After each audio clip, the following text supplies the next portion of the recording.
Well, hello everybody. This is my second podcast, trying out just seeing what it's like to sit back and read these news articles and see what people think.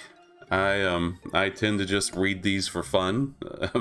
And I thought, hey, why not just as I'm reading these articles and rolling my eyes or getting excited for what's coming next, maybe some people can join me and I can see what they think, what's going on, what's happening in the gaming world. Other than Puritans attempting to take over the hobby that we love, which I tend to cover that as videos on my main channel.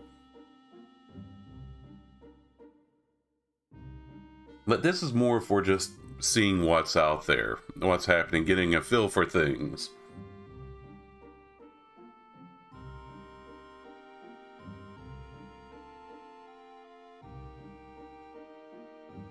But for the first thing I want to take a look at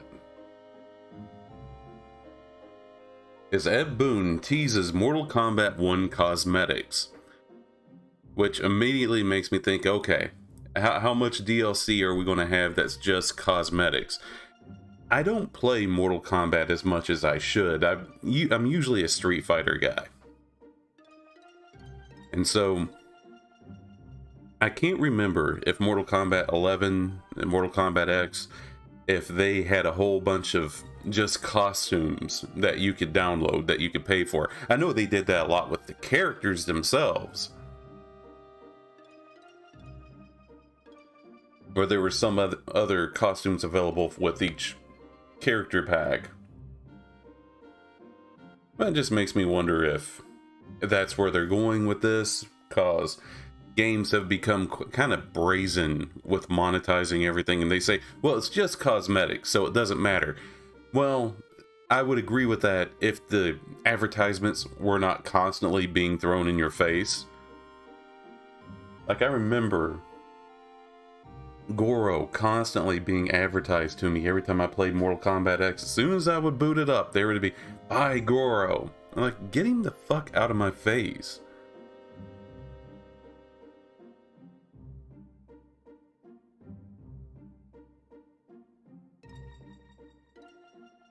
Oh, by the way, anybody who's here, if the music's too loud, please let me know. I just want something to be there for whenever I take a pause and think about what I'm saying. There's something that's covering up the empty space.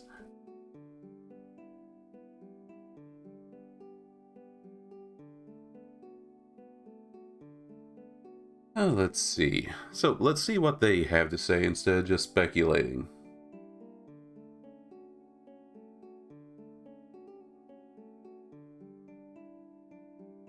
Okay, so, oh, by the way, this article is on The Gamer in case you didn't see that. What is wrong with me today? More Mortal Kombat 1 news will be shared at EVO next week, giving us further details on the new fighting game ahead of its launch on September 14th. While Ed Boon hasn't told us what to expect from the next reveal, there's a good chance it will be in relation to the game's customizing options, an important feature that is yet to be explained. Important? So it seems like they are speculating. I could be wrong, but I think a big thing going on with this game is that it has cameo characters, but I guess the cameo characters aren't main characters, and so like there's going to be a lot of customization for the cameo characters, I'm pretty sure, as well, because you got to have your boy in the background backing you up. Look, you got to keep him, what did the kids say, dripped out.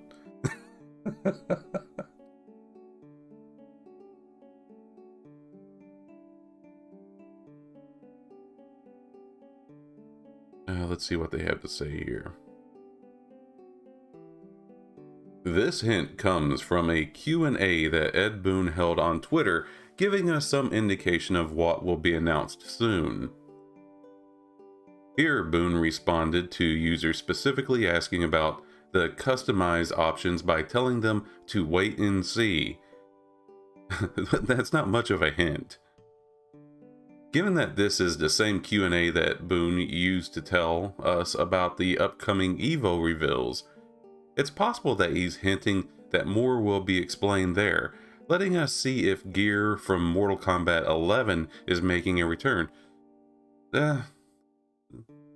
Once again, I bought Mortal Kombat 11 because it was on sale on Steam. It was like 15 bucks. I shouldn't even gone that far. I felt like I was betraying my principles with how they treated that game. But so I can't remember much about the MK11 costumes. I don't remember if they were good, bad, sad, what have you. In his Twitter Q&A, many fans took the opportunity to try to get more details about Mortal Kombat 1 out of Boone, while he was, as always, pretty cryptic.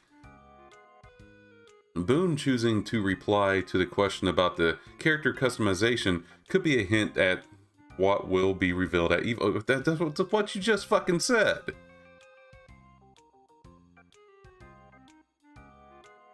Okay, so here's a tweet. Person asked, will the customization in Mortal Kombat 1 be more like MKX or MK11? Okay, and Ed just said, wait and see, thumbs up. Specifically, he replied to questions regarding whether MK1's cosmetics will be more like MKX, MK11, since they had pretty different ways of changing a fighter's appearance. MK11 actually faced some criticism from fans, who said that the gear system gave them way too many cosmetic changes, accusing the devs of favoring quantity over quality. With this in mind, it's understandable that fans are eager to know if MK1 is mixing things up, going for something new rather than bringing gear back. The fact that this isn't something Boone wants to share over Twitter may suggest that it will be a big part of a big, glossy reveal, just like we got in San Diego Comic-Con recently. This would point to a pretty significant overhaul, so not just doing what the last game did. Okay, so if I remember correctly, Mortal Kombat X had different variants that you could play, variants of your fighter style, which essentially made them 3 different characters. In a way, I understood that, a lot of their core moves were still the same, but there were slight changes even to those that allowed different combos to happen.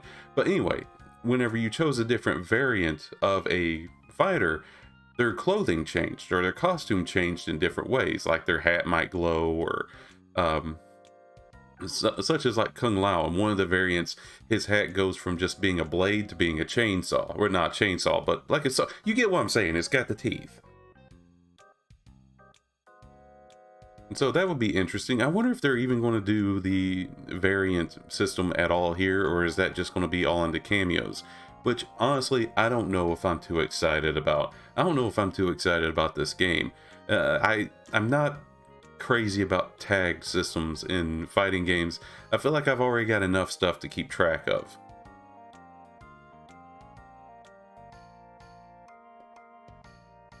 Mortal Kombat has a rich library of skins to pull from. Going over 20 years, I believe. And admittedly, MK11's offerings would make a few top 10 lists. With this new game already pulling from the older titles in other departments, hopefully it will do the same with its alternate costumes, because the 3D era had some pure bangers.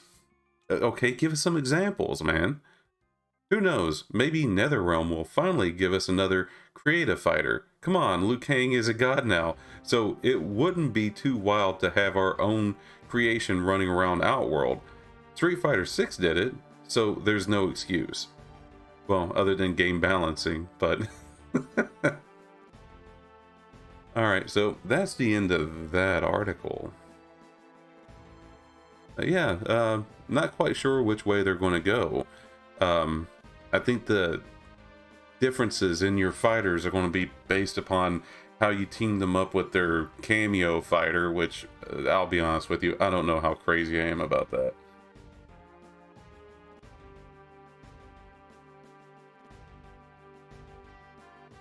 But continuing on with Mortal Kombat news. Wait, hold it. What is this? Yeah. Let's move this over here. Okay, once again from The Gamer, article by James Troughton. I assume that's how you say that name. Ed Boon responds to Mortal Kombat fans asking for Jade and Sonya in Mortal Kombat 1. Let's get Mickey Mouse off the screen, thank you. I believe that's Jade from Mortal Kombat 11. Yeah, definitely Mortal Kombat 11. Somebody might have gotten some trouble there. You can see her shoulders. Somebody probably got fired for that.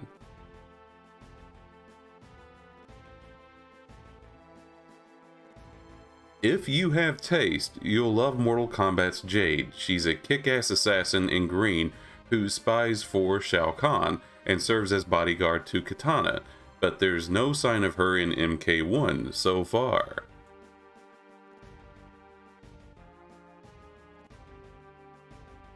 When Ed Boon got stuck in an ER waiting room this morning, he launched a Q&A on Twitter, and fans were quick to ask where she is. Will we see Jade in MK1? Ed Boon simply replied, I can't reveal. It's not a yes, but it's not a no. There's hope. Of course, all John asked was if we'll see her in MK1, which could mean anything from a full roster fighter to a cameo to a literal cameo in the background of the story. Maybe she'll be in the background of the pit fighting that flame guy while you're actually doing real fighting. Who knows?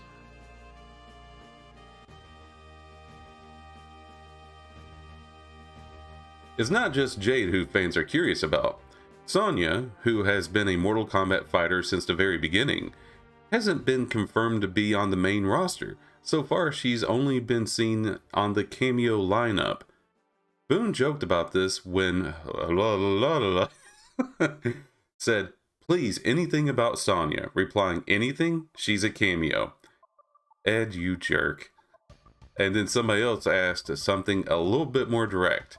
Sonya main roster for MK1? Question mark. Ed Boon said, gotta wait. And that's weird, Ed. Come on, I'm stuck in the ER waiting room, so ask me stuff. Okay. Well, I hope whoever you were there to help is all right, Ed.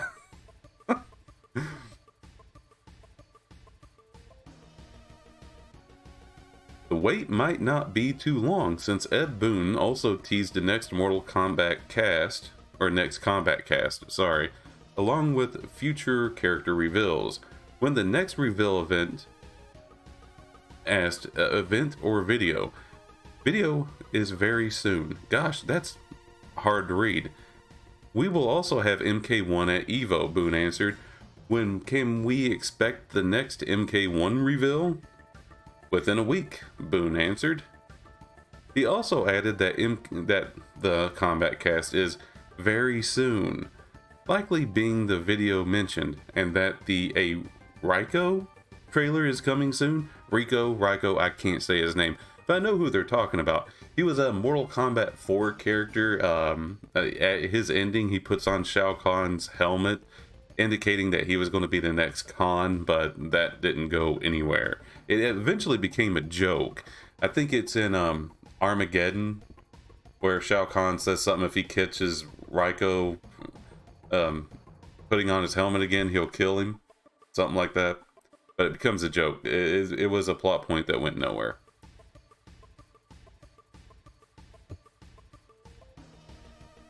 Alright, continuing on. Nestled in this Q&A is a whole stream of questions about specific characters like Sindel and Ashra, but Ed Boon only replied with vague gifs. It's probably not a good idea to read too much into those. But when asked about Serena, Ed Boon said, I shouldn't answer roster questions. Then the reveal videos won't be as fun. He also said Notaru, and Hotaru. Sorry, Hotaru fans. He also said Notaru and Hotaru. Sorry, Hotaru. So I guess he means one yes, the other no? Another fan asked if Natara hopes are reasonable. Ed Boon replied, Peter Gabriel and Kate Bush musical note emoji, referencing the song Don't Give Up. She featured in a leak roster back in June, which is seemingly debunked, but that doesn't mean she won't make her way onto the game. If we're lucky, she'll be throwing hands alongside Sonya and Jade on the main roster soon enough. Natara has been, I could have swore I've read some other rumors that Natara might be in Mortal Kombat 1, which would be strange because she didn't appear until Deadly Alliance, way past that point in the timeline.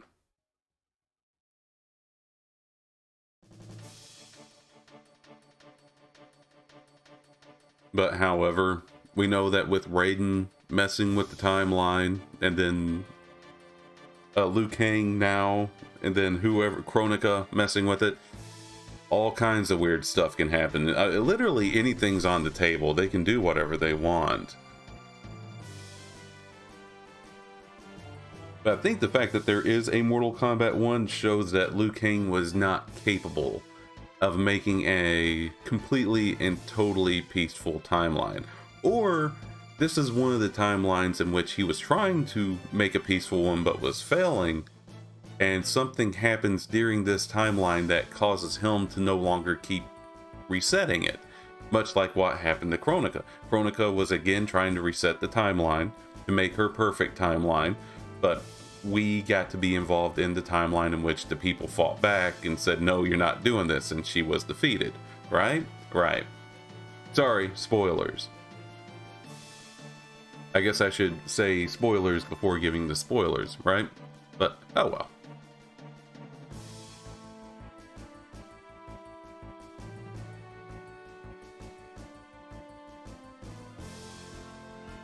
Okay, so IGN's going to be a really weird website here, so we'll just do this.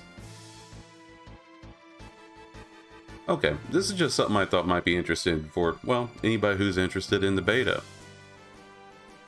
Mortal Kombat 1 pre-order beta confirmed for August. Okay, this is on IGN by Kat Bailey. I'm curious. Kat Bailey is a journalist for close to 15 years experience in games media. She previously served as editor-in-chief for US Gamer, and her work has appeared in the Washington Post, Vice, Polygon, Rock, Paper, Shotgun, among dozens of other publications. In addition to her duties as a news director in IGN, she co-hosts Nintendo Voice Chat and Acts of the Blood God, a podcast dedicated to RPGs. Her favorite games include Valkyrie Profile, Bloodborne, Stardew Valley, and Pokemon. Okay, I was curious. Couldn't see much of the picture here. It's very, very, very, very small.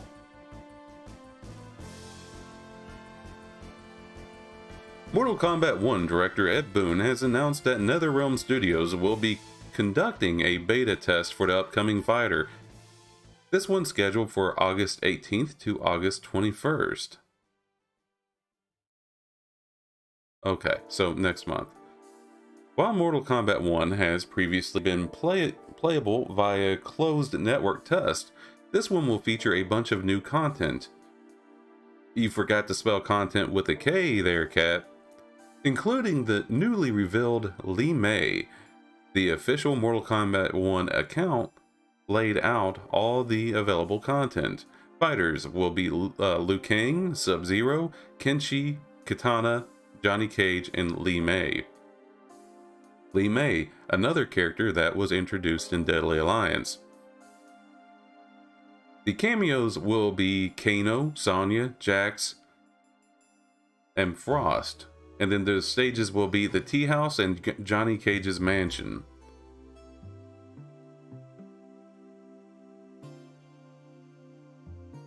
So Ed Boon, always being cryptic, he says August 18th, my mother's birthday.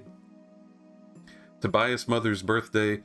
Mortal Kombat 1995 movie release date. And now Mortal Kombat 1 pre-order beta. Would have been cooler if you just released the game then, but you know, that's just me. You do you, boo. You are the man, Ed. I don't know shit, right? So, going on, the beta will take place ahead of Mortal Kombat 1's official release. Well, yeah, that's typically how betas work. They come out before the official release date, which is currently scheduled for September. Here's our full Mortal Kombat 1 pre-order guide if you're looking to get access to the beta. Ah, okay, well, let's check that out real quick.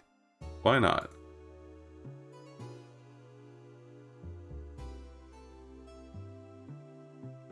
Okay, you know what? Yeah, we'll check that out here after we get done reading this. The announcement follows Mortal Kombat 1's recent San Diego Comic-Con presentation, in which NetherRealm Studios revealed returning warriors Baraka, Li Mei, and Tanya, as well as special guests Omni-Man, Peacemaker, and Homelander.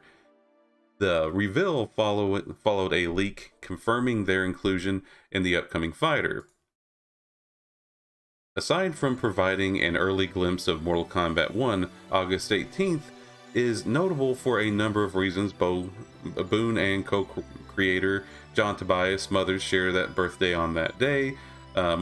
Just what we just said, all those things that lined up here, right? Okay, that's 7 minutes. We're not going to go through that.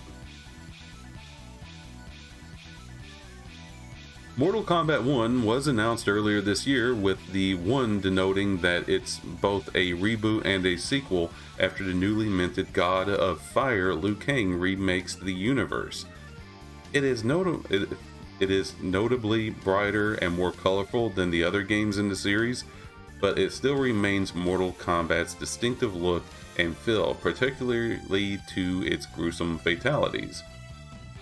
We went hands-on with Mortal Kombat 1 back in June, and you can find our full impressions, blah blah blah, right here, yada yada yada. Okay, so yeah, just out of curiosity, they also covered what comes with each edition, you know, and maybe they'll be able to tell us, you know, hey, hell with it. If I were to get it, what edition would I get?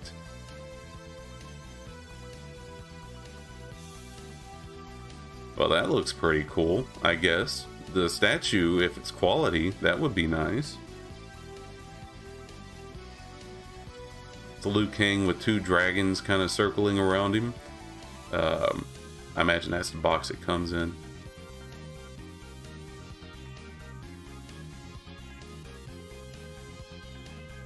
Okay, so this is still yet IGN by Chris Reed.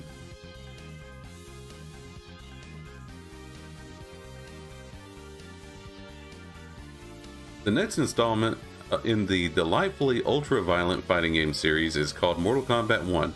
It's slated for release on PlayStation 5, Xbox Series XS, Nintendo Switch, and PC on September 19th. It features reimagined versions of the characters from previous installments, a new fighting system, new game modes, and more. It's available to pre-order now in 3 different versions, including a collector's edition, which is combat speak for collector's edition. Yes, yes, we put that together. Thank you, Chris. Read on for the details about what comes in each edition, along with pricing, pre-order, bonus, info, and more. So let's see here. Standard edition, you get the game, it'll turn on, it'll boot, and then you'll get to look at all the nice, pretty characters. Is that it? Okay, so standard edition is pretty much $70 all around, right? The standard edition of the game retails for $69.99, $70, and comes with the game itself as well as a pre-order bonus. See below for details. It is somewhat notable that the PC and Switch versions also cost $70, as other big game releases on the platforms have often kept the $60 price point. Yeah, it's something I noticed. I think Steam or PC is eventually going to make the change over to new games being $70 as well. I don't know. I'm amazed that it held out at $60 for as long as it did, to be honest with everybody. But what pisses me off is how they went on and on and on. Hey, if everybody moved to digital, we could save money making games, because then we won't have to produce actual physical media, and we pass those savings on to you. Bullshit. All these consoles now have a digital version. Most PC gamers do all digital, and the price still went up. So eat my ass. So okay, what's in the premium edition? Oh, $110? 70, 80, 90? That's $40 more. That's a whole other game.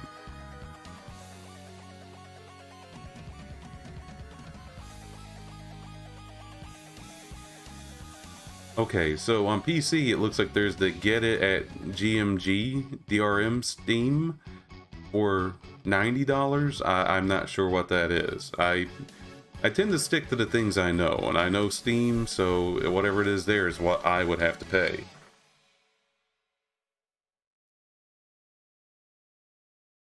So let's see, what are we looking at again? The premium edition. Are you going to tell us what it is? The premium edition costs $110 and includes the game itself, the pre-order bonus, plus the following items. Early access starting on September 14th. Early access to DLC characters, combat pack, 6 new playable characters, 5 new cameo characters, and Jean-Claude Van Damme skin for Johnny Cage. That's awesome, but $40 awesome? I'm not so sure. And then 1,250 dragon crystals, which is the in-game currency. Okay. Which reminds me, it makes me wonder what the crypt system is going to be like, right? Why haven't we seen the crypt yet? You know there's going to be a crypt.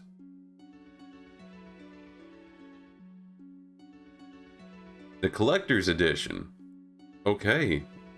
Gosh, Best Buy, Amazon, all of it's sold out. According to this article, well, it's probably sold out here too. We gotta remember this article was written some time ago. When was this written? July 27th. So yeah, that could be sold out by now. The collector's edition cost $250. Jesus Christ! $250 and comes with the game as well as the following extras. Early access starting at September 14th. Early access DLC characters, combat pack, the Jean-Claude Van Damme skin, Liu Kang sculpture, exclusive steel case, limited edition course art prints, exclusive limited edition Liu Kang in-game color variant, and 2,700 dragon crystals. Christ almighty. Now, if you're a super fan, like if you just absolutely love, right? You absolutely love Mortal Kombat, I could see why somebody would get this, right? You know, you've got your plaques up on your wall from where you've won Mortal Kombat tournaments and stuff. Yeah, sure. I could see getting this. Okay, fine. But yeah, that's not for me. That's not for me.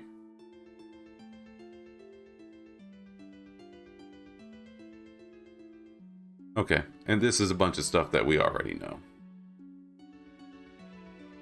So yeah, we'll go ahead and close that out. And we're going to go ahead and move on past Mortal Kombat here. We're not worried about that. Oh no, no, please. That's not what I wanted to do. There we go. Okay, so this is something that I saw because I hate myself, and I was like, okay, I'm reading this because I've just had it with life. I just feel no reason to keep going. Let me get this guy off here. Druids can't wild shape into animals other than bears for romance in Baldur's Gate 3.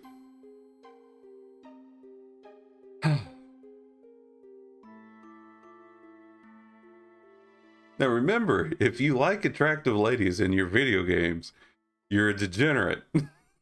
I want you to remember that. You're a horrible, evil degenerate. Okay, now let's talk about having sex with bears.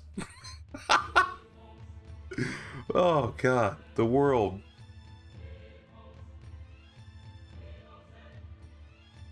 The world needs help, man. Okay, so what does this say?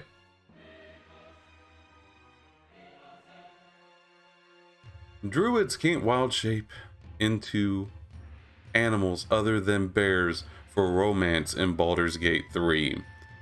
Don't go expecting an arc's worth of animal romances. I bet that this really upsets them.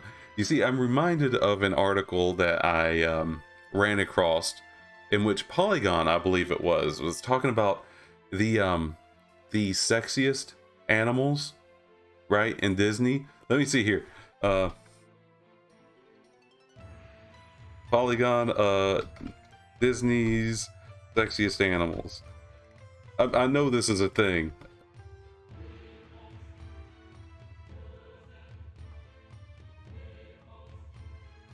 I probably just ended up on a list looking that up.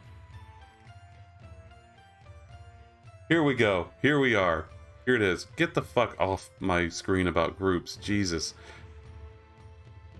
Disney's hottest animals, animated animal characters ranked, right? And then you look down, like Bernard here, just hear me out. You just look at how crazy these people go with this.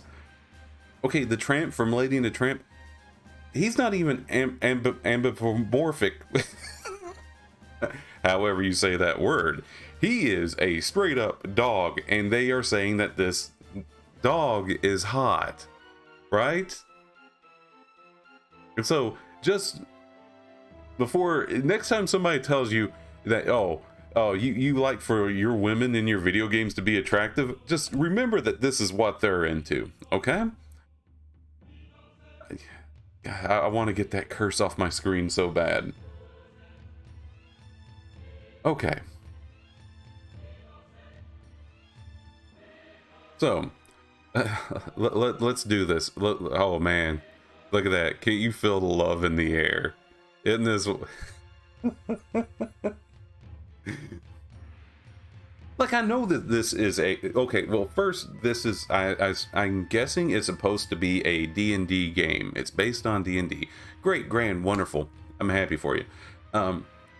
There are tales of, you know, whether you want to call it folklore or mythology, of gods that would get it on with different animals. Loki being one of the most notorious. He would turn into animals, visit Earth, and, you know, get his game on. That was his good time. That was his jam. Yeah, sorry, all you Loki fangirls out there. Yeah, Loki's a bit of a freak.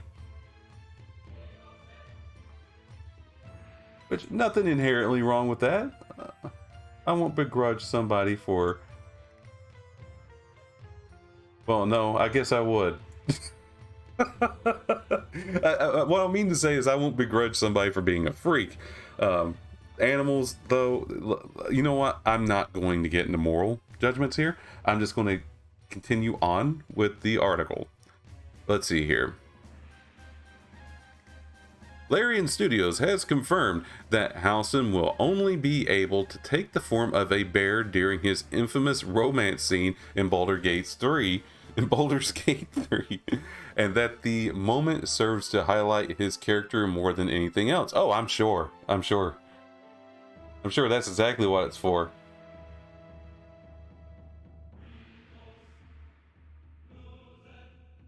Let's see here. Baldur's Gate 3 has always been a popular game that many... It's always been a popular game. Didn't it just come out? It's always been a popular game that many people are excited about, but it's easy to pinpoint the moment where it went mainstream, the bear sex scene.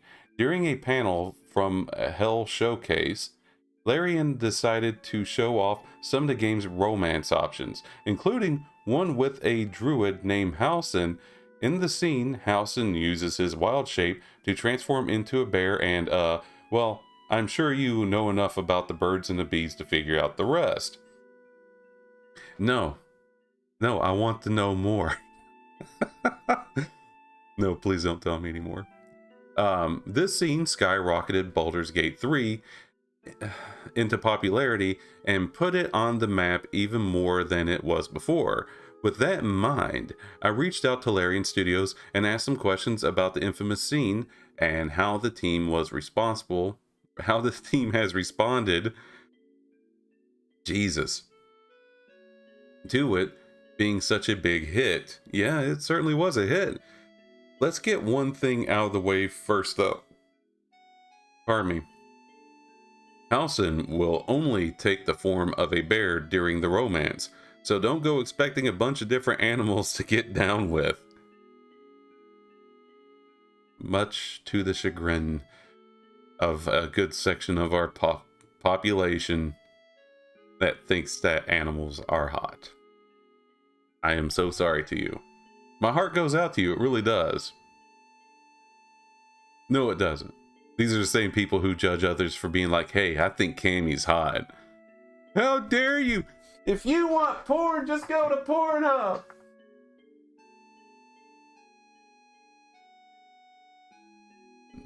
I just want you to remember that. If you like attractive ladies in your games, you're the degenerate. Now, let's go back to having sex with bears.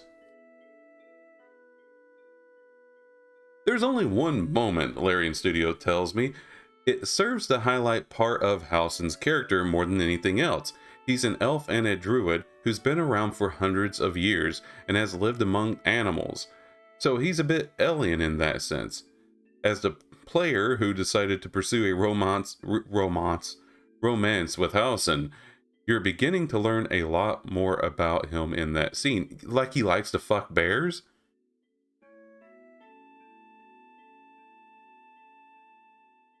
If only being able to shag a bear is disappointing to you, then I'd consider taking some time to reflect on yourself. But I do have some good news for you. When I asked if things could get weirder, Larian just replied with a simple but seductive yes. I'm not quite sure how that's the case if we're not screwing more wildlife, but I'm here for the ride. As for the massive response from players in regards to the bear scene, Larian says that it purposefully chose to show it off because it represents all of the work that has gone into Baldur's Gate 3 and how much freedom it gives the player with their choices. Larian also said that the response to the scene has inspired new players to look into the game more. Now, I mean, I don't know, maybe if a character that's hundreds or thousands of years old is a druid, mostly sticks to nature, does it tell us anything about them? I don't know. It tells us about the same amount about that character as it tells us about Loki whenever we find out in Norse mythology that he likes to get it on with animals and it ends up creating different types of monsters. Like literally, that's why that was part of mythology, was to explain where these monsters are coming from.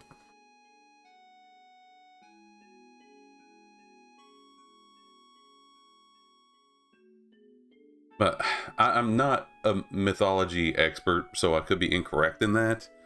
But I never felt like that was a big part of character development. Fact is, I'm just out of my depth on even trying to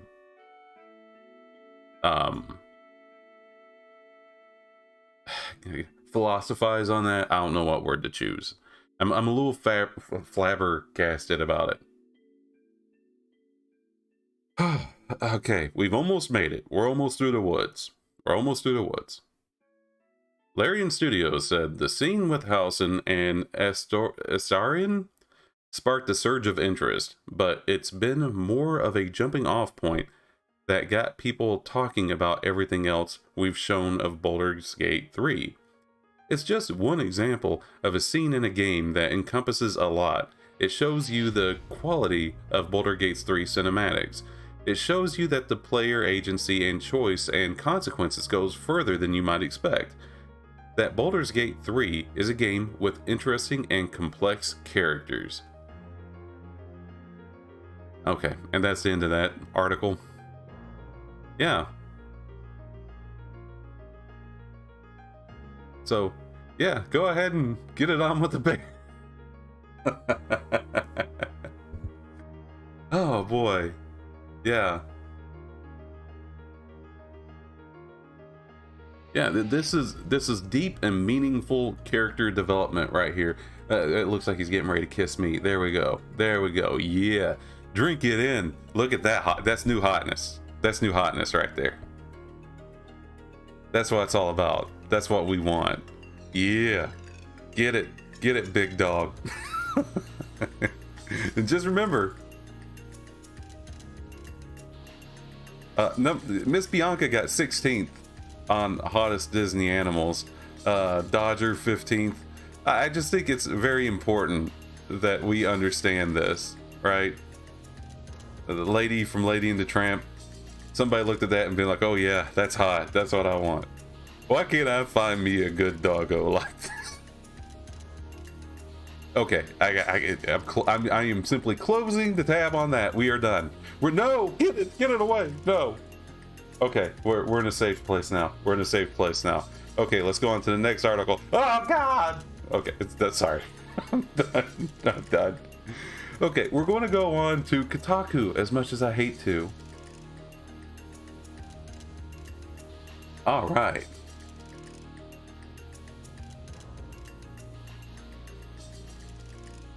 Let's see if we can get this to a point to where... All right. So, this is a game a friend introduced me to, well, not particularly this. Dog Chow White. Okay. So, Remnant was a game I saw some of my friends playing, and apparently it's like a third-person shooter, but Souls-like. So it's like tough. It's a hard game to play. I am not really good at hard games. I have a hard time taking hard things, unless it's a bear. And so I was a little curious about part 2. So Kotaku, given how I like to troll on their articles and look at their comments, because people there are insane, I saw this and thought, we'll read it, get our beaks wet, so to speak, on what exactly this is. What did they change? The Souls-like shooter that's taking over Steam is only going to get better. Remnant 2 doubles the first game's Steam player count despite issues. Okay. So yeah, when the first one came out, it was obscure. I'd never heard of it before. I only heard of it because my friends were talking about it. I didn't see any articles or nothing about it. Now granted, I wasn't exactly looking very hard. Well, let's see what they got to say here. Once again, this is Kotaku, and from writer Ethan Gosh. Ethan Gosh, that's why I'm saying it. I'm sorry if I'm saying it wrong. If Remnant 2 wasn't on your radar before, it should be now. The sequel to a surprisingly great 2019 Souls-like shooter is even better than the original, breaking out on Steam at launch despite reports of bugs, performance issues, and, at least on PlayStation 5, problems with co-op. The studio behind it, Gunfire Games, is now promising to add and to address those issues and more as it celebrates the community's overwhelming positive response so far. Imagine Gears of War meets Dark Souls with some loot thrown in, and you have a pretty good idea of what Remnant 2 is all about.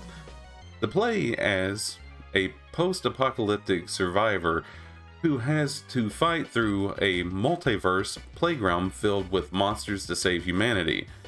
It's a grim grind that's hard to put down thanks to constantly shifting environments, new secrets to discover, really crunchy combat, 3-player co-op, at least when everything is working right. Now, you see, I like looter games, right? I haven't beaten Dark Souls 3, and I really should sit down and play it and just beat it, but I don't know, I never really felt that that was a real looter. But whenever I mean, you get loot, but I never, like, maybe it's because I didn't understand the game, but the loot didn't, like, I would get it and I would look at it and I'm like, I don't even know if this is better or not. Whenever I saw my friends playing the original Remnant, though, Remnant 1, it seemed like loot dropped quite a bit more often.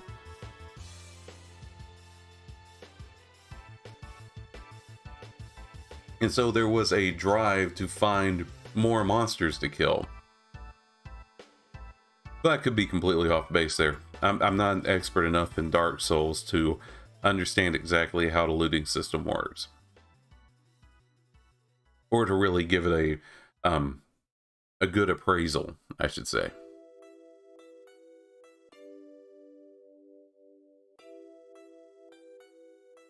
We know that encountering bugs and glitches can be frustrating and can hinder your excitement for the game.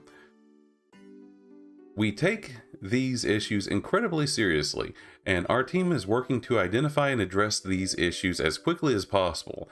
He mentioned Gunfire has already addressed snags blocking players' progress in the Labyrinth level. Nightweaver's Web event beneath the Asylum, and the Water Heart puzzle in the Forbidden Grove, but more updates are on the way, improving overall performance, addressing crashes and issues with higher-end systems, addressing issues with the trait system, other progression blockers and missing items, and other fixes. So in other words, they're just kind of going through and seeing what else they can find as they're working on those things. On console, one of the biggest hiccups is the multiplayer. Quick update on the PS5 co-op issues.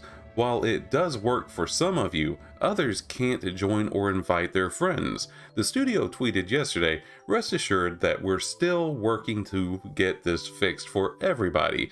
Thank you for your patience." Notably, Remnant 2 also didn't launch with crossplay, a surprising absence in the year 2023, especially for a game with such an emphasis on squatting up with pals. It's not clear yet when it will be added after, if at all. Yeah, anymore you gotta have that crossplay, right? Gotta have it. Gotta be there. Hello. Sorry, eye candy. Couldn't help myself. They go on. None of that has stopped the game from skyrocketing up the charts. However, Remnant 2 is currently the 9th highest game on Steam when it comes to total concurrent players, just behind Rust. It's roughly double that the first game launched with. The sequel's timing couldn't have been better either, squeaking in just ahead of Baldur's Gate on August 3rd. So, just a little taste of what you might be able to look forward to if you are interested in this game. There's issues, but the team is working to fix them. Now, I'm not sure how much staying power this game can have, because I remember seeing Remnant 1 played on Twitch back whenever I was more involved in the Twitch community, and I saw it being played for a little while by several of the people I followed, and then suddenly it just dropped off, and then I never saw it or heard about it again. I don't know if it's a game that you eventually beat, or if it's a game where you just keep looting into perpetuity like Diablo.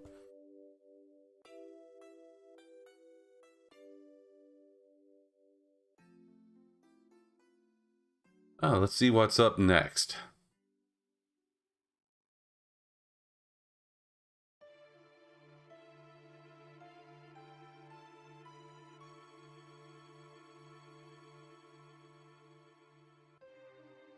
Okay, so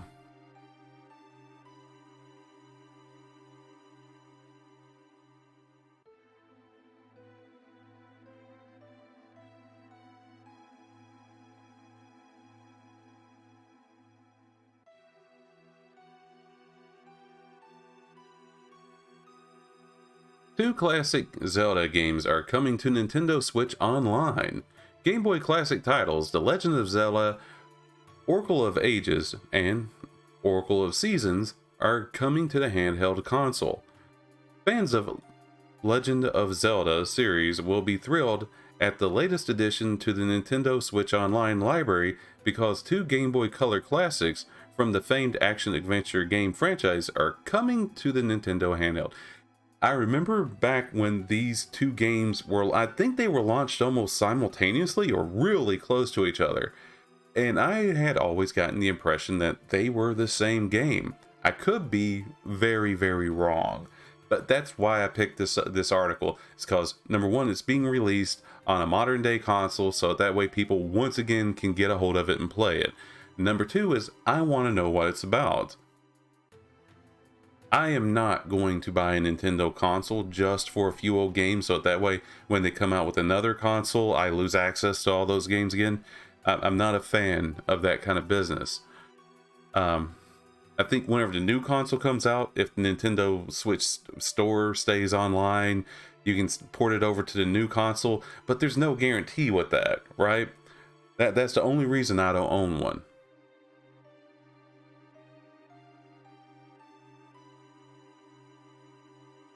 The X-Fire article continues. Nintendo recently announced that both The Legend of Zelda Oracle of Ages and Oracle of Seasons are coming to the Switch Online library. The two spin-off games were originally released in 2001 on Game Boy Color and were a critical success, with each selling close to 4 million units.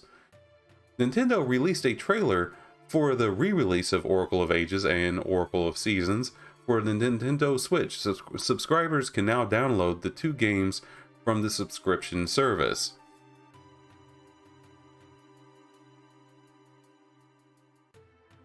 Let's try this out. Let's try this out for a second here. Let's see what this does.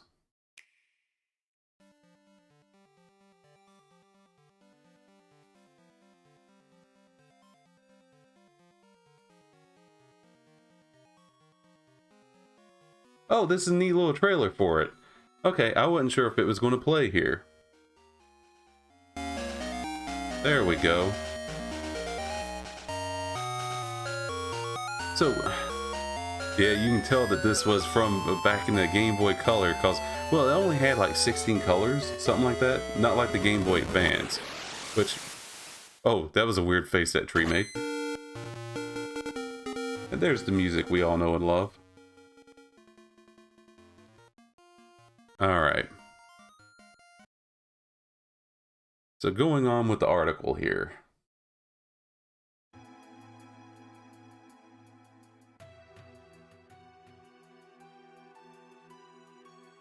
Oh, let's see. There we are. Oracle of Ages, Link fights against Varen, the Sorceress of Shadows. Varen plans to use the Oracle of Ages to disrupt the flow of time. Link eventually gathers the 8 essences of time to defeat Varen. In Oracle of Seasons, Link goes to the land of Holodrum and goes to battle against Onyx, the General of Darkness. Link has the ability to change the seasons to help save the land. In Seasons, Link gathers the 8 essences of nature to help defeat Onyx. Okay. So basically they had the format of what a Legend of Zelda game is. It's a dungeon crawler. And so they said, hey, we'll just apply the same formula to these two games. You got bippity bammy, we got it done.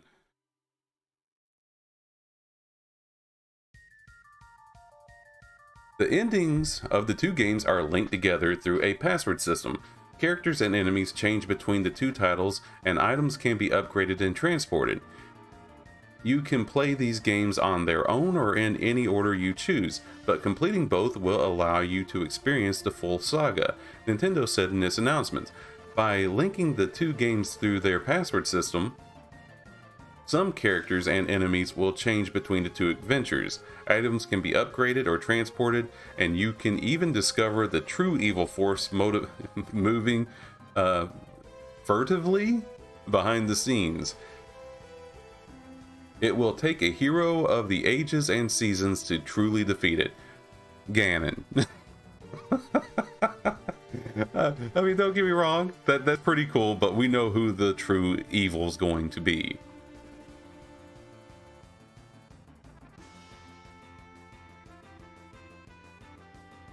Let's see here. Nintendo Switch Online is available for just $20 per year and includes access to Game Boy and Game Boy Advance titles.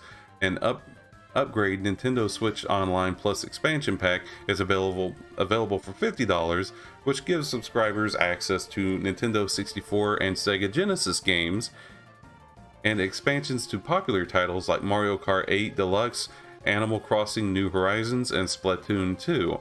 So basically, if you just pay $20, you get access to all the Game Boy and Game Boy Advance titles until you stop paying? Or is it you get access to the games and then you have to buy the games? Nintendo Switch Online already offers a number of classic Zelda games, including A Link to the Past, Ocarina of Time, and the Minish Cap. There are rumors that The Legend of Zelda The Wind Waker HD and Twilight Princess HD will also be coming to Switch Online, according to rumors. I'd almost get it just to get a chance to play Twilight Princess.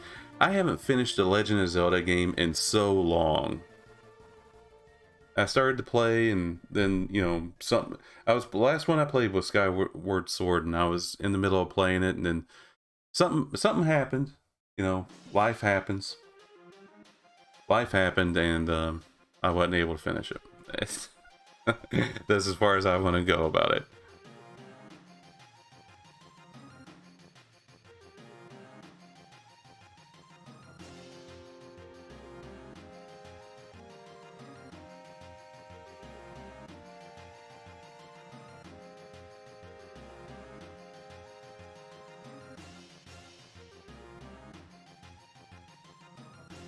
Okay, so just to further sate the curiosity, because like I said, I was curious of what the difference between the two games was. There's this article from Screen Rant, written by Matthew Wilcox, about the differences between the two games. Let's see if we can do any more zooming here, though. Oh, it looks like it doesn't matter. Okay, alright, that's fine with me. Makes my job... Oh, wow. It just kind of blew up. So, what's the difference between let me start all over. What's the difference between Zelda, Oracle of Ages, and Oracle of Seasons? Let's see here. They give us a little...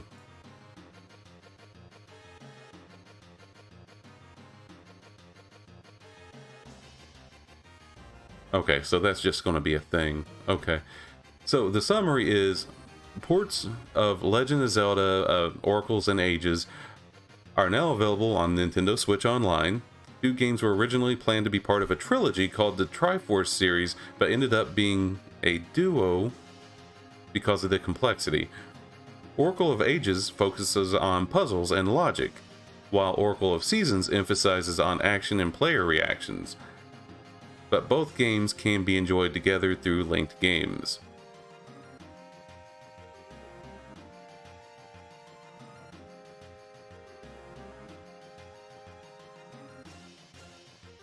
There we go. So, ports of the two Legend of Zelda titles, which are as different as they are similar, Oracle of Ages and Oracle of Seasons, have come to Nintendo Switch Online. Originally released simultaneously in 2001 for the Game Boy Color, the pair have previously been re-released for the Nintendo 3DS Virtual Console. Now the Switch release of these classic Zelda games has once again gained them the attention of players.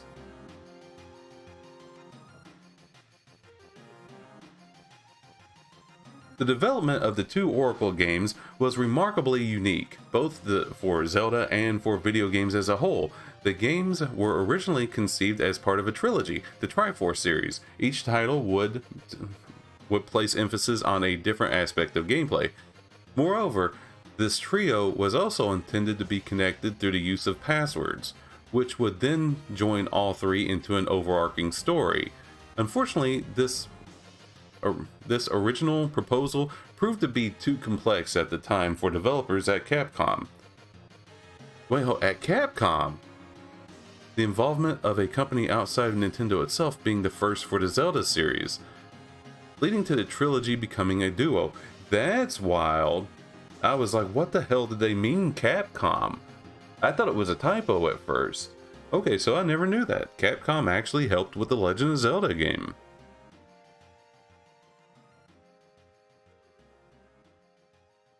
In Oracle of Ages, Link is sent by the Triforce to Librina, whatever, Librina, a setting entirely outside Hyrule.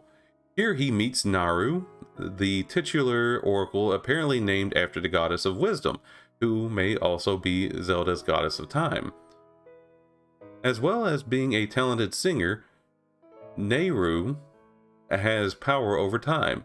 It is for this reason that the Sorceress of Shadows, Varen, possesses her at the start of the game. In order to wreak havoc in the past, subsequently,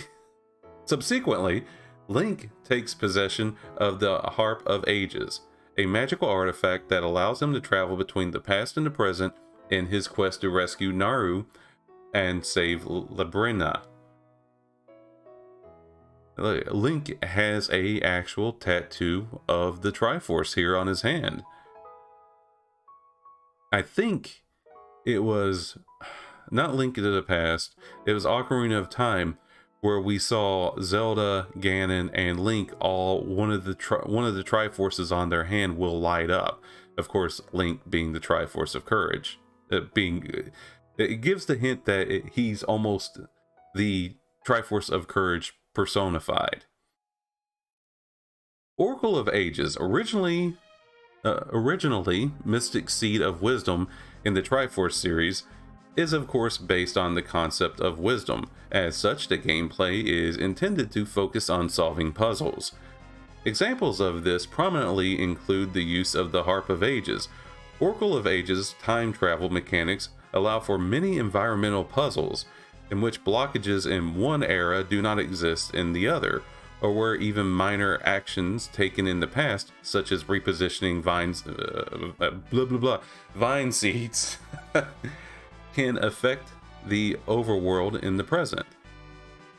This approach also extends to dungeons and even enemies, which are often overcome with logic more than brute force. And then Seasons centers on the action side of the game. Meanwhile, Oracle of Seasons, Link is sent to the land of Holodrum, where he meets the Oracle Din. Similar to Naru, Din has her own artistic talent as a dancer, but instead of being possessed, she is kidnapped by the imposing General Onyx. Along with the local temple of the Seasons being buried underground, this causes different parts of Holodrum to randomly experience different seasons, which threatens to cause a deadly famine. Again, Link soon gains an important magical tool related to this, the Rod of Seasons.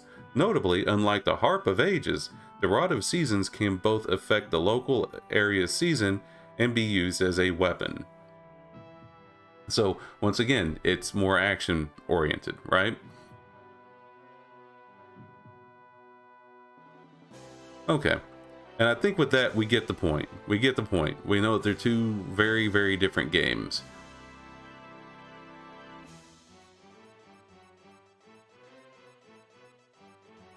Okay.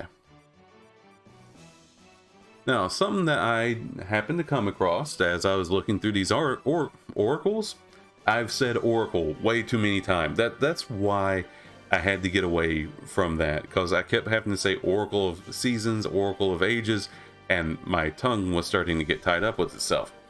I like to play Final Fantasy XIV from time to time, and I saw some articles regarding some changes coming to it because it's about due for another expansion. And so the things am seeing, interest me. So let's see what's going on there.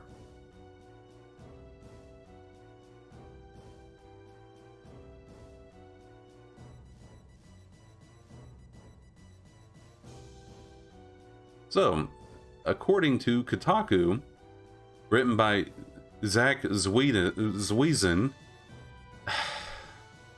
For now on, I'm just saying first names. For the love of Lord. Final Fantasy XIV is adding Fall Guys inspired minigames. Square Enix MMO is mashing up with Epic's colorful Battle Royale in an upcoming crossover event. I enjoyed Fall Guys for the time I played it. It was a lot of fun. It's the kind of game where if you lose, you don't really feel like it's your fault because luck plays such a big part of the game, right? And so you go through, you try to win. If you don't win, it's no big deal. You just go on to the next game and you just make fun of your friends for all the stupid stuff that they do.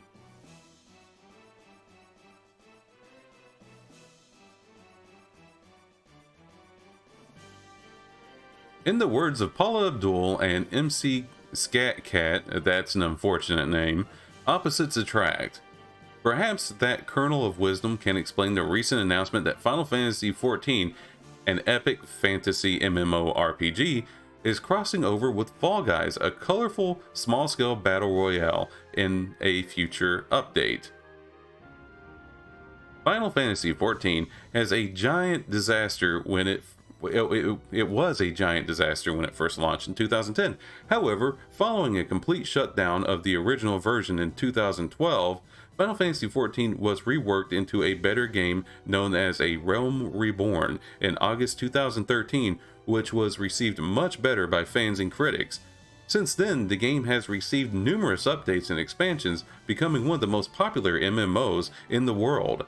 And in the near future, the world of Final Fantasy XIV, or Eorzea, will include Fall Guys content for some odd reason. Now, here's something to be said about Final Fantasy XIV.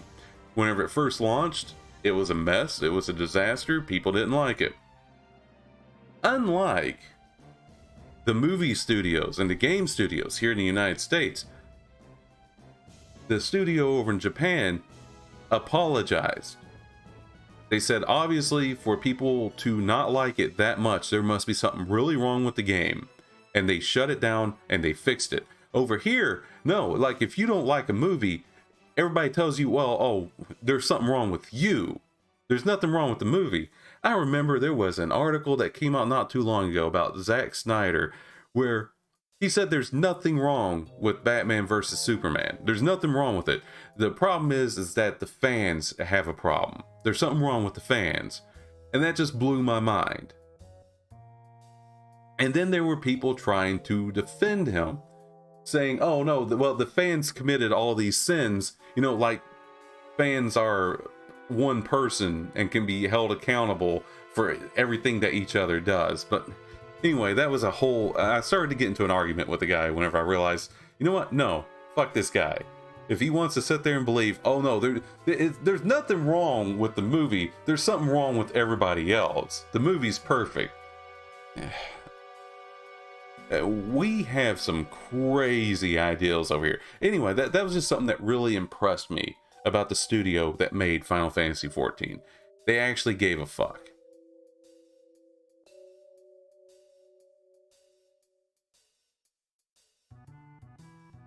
Continuing on with the article. The odd news was announced in Las Vegas by Final Fantasy XIV producer and director Noki Yoshida. I'm sorry if I mispronounced that. Known online as Yoshi P. During the first day of Square Enix Final Fantasy XIV Fan Fest 2023 on July 28th. While the team didn't release any videos or trailers of the Fall Guys content coming to the game, some screenshots were shared that show obstacle courses familiar to anyone who has played Epic's popular game show like Battle Royale.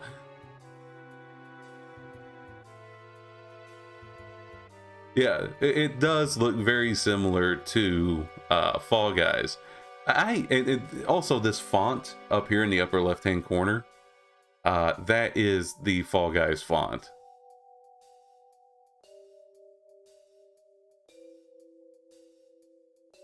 According to the producer and director, the new content will support up to 24 players at once and is currently in development. The new Fall Guys inspired content won't be added randomly to missions or in the open world, but will instead be added as a pre-existing Golden Saucer and in-game amusement park that contains mini-games for players to enjoy. That is a really good idea. I can't tell you how many times I'm working on the main story quest. I still haven't completed all that because it's such a grind. But they throw things at you that are parts of the game that you don't enjoy. And it's like, I don't want to do this. And that will cause me to log off the game. And then I might log in like a week later and be like, all right, let's do this shit. But the Golden Saucer is a nice place to go whenever you are actually in the mood to do chocobo racing or card games or things like that. Whenever you're like, okay, I don't want to run dungeons, I don't want to work on the main story quest, but you know, I still want to mess around in this game and talk to my friends. Oh, you can go to the Golden Saucer. It's got gambling, it's got everything you could want there.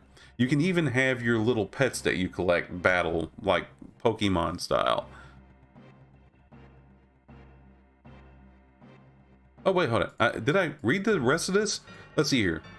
Yoshi P further added that since it was given this opportunity, the developer really tried his best to make the most of it. That's evident in the screenshots, which contain obstacles and platforms that look very accurate to what you would see in Fall Guys. Even HUD elements from the Battle Royale seem to be included in the Final Fantasy XIV version. Yeah, that's what I was saying here with the font. As for when you'll be able to play this, Yoshi P promised that the new mini-games would be included as part of the 6.5 update sometime in September. But if you really can't wait for that and you need some Fall Guys X Final Fantasy content in your life sooner rather than later, I've got some good news for your weirdly specific desire. On August 23rd, a Final Fantasy themed Battle Pass will launch in Fall Guys and will run for 6 weeks. The update will include costumes based on the iconic Final Fantasy characters and creatures like chocobos. Now, somebody just needs to add MC Scat Cat to one of these popular online video games. Please, oh, and in other news, Final Fantasy XIV is coming to Xbox Series X consoles later this year. Well, I am happy for the Xbox people. You know, I'm not sure how big they're into Final Fantasy or MMORPGs. I know that there was talk of WoW coming to the Xbox, but we still have yet to see if that's actually going to happen. But yeah, I say the more the merrier. I'm not a big fan of games being exclusive to one console to the other, or even on PC. I say share the love, baby.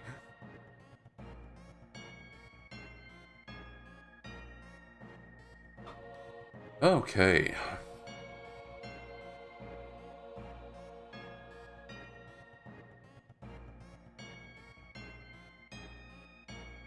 Sorry, you're going to hear me open a beer. There we go.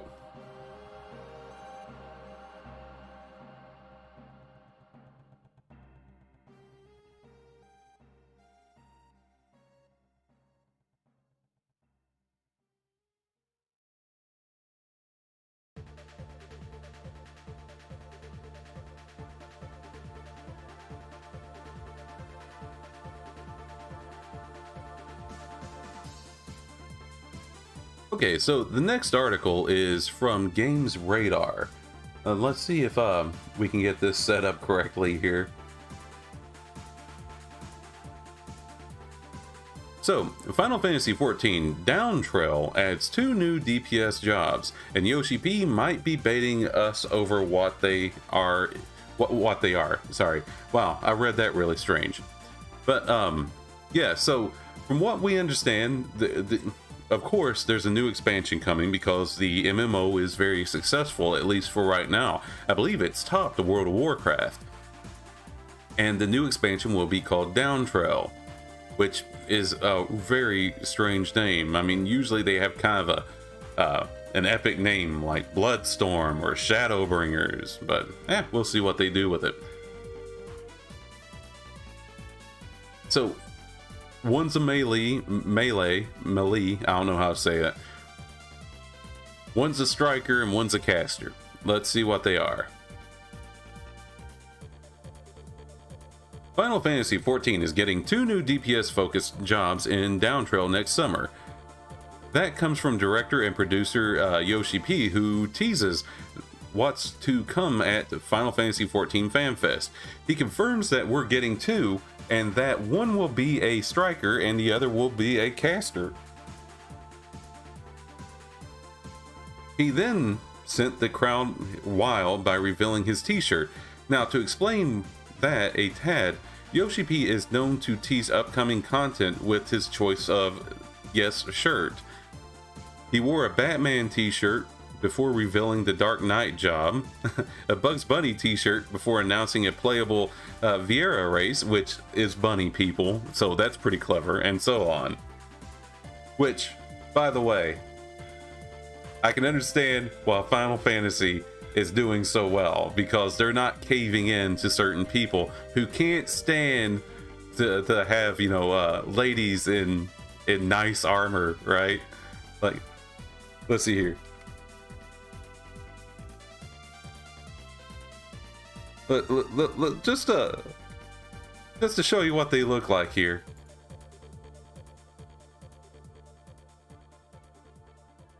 I'm gonna move my ugly mug out of the way.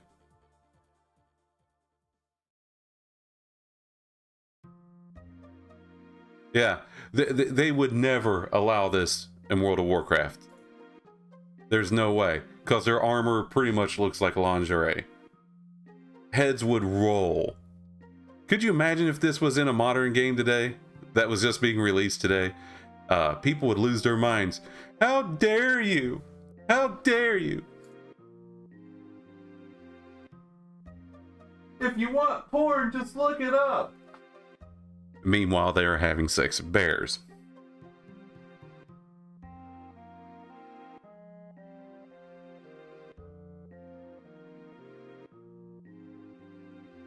Okay, so what is this? Everything's got a video now. Code Moo. Okay, so let's read this quickly. So, what's he wearing this time? A Teenage Mutant Ninja Turtles t-shirt. We already have the ninja class, so he could be teasing us this time around. Oh, you could consider that each turtle is named after an artist.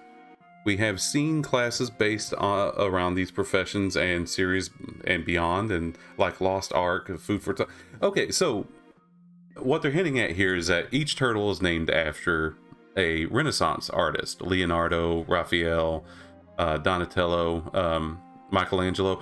I think Raphael was a statue rather than an artist. He was a work of art rather than an artist, but I could be wrong.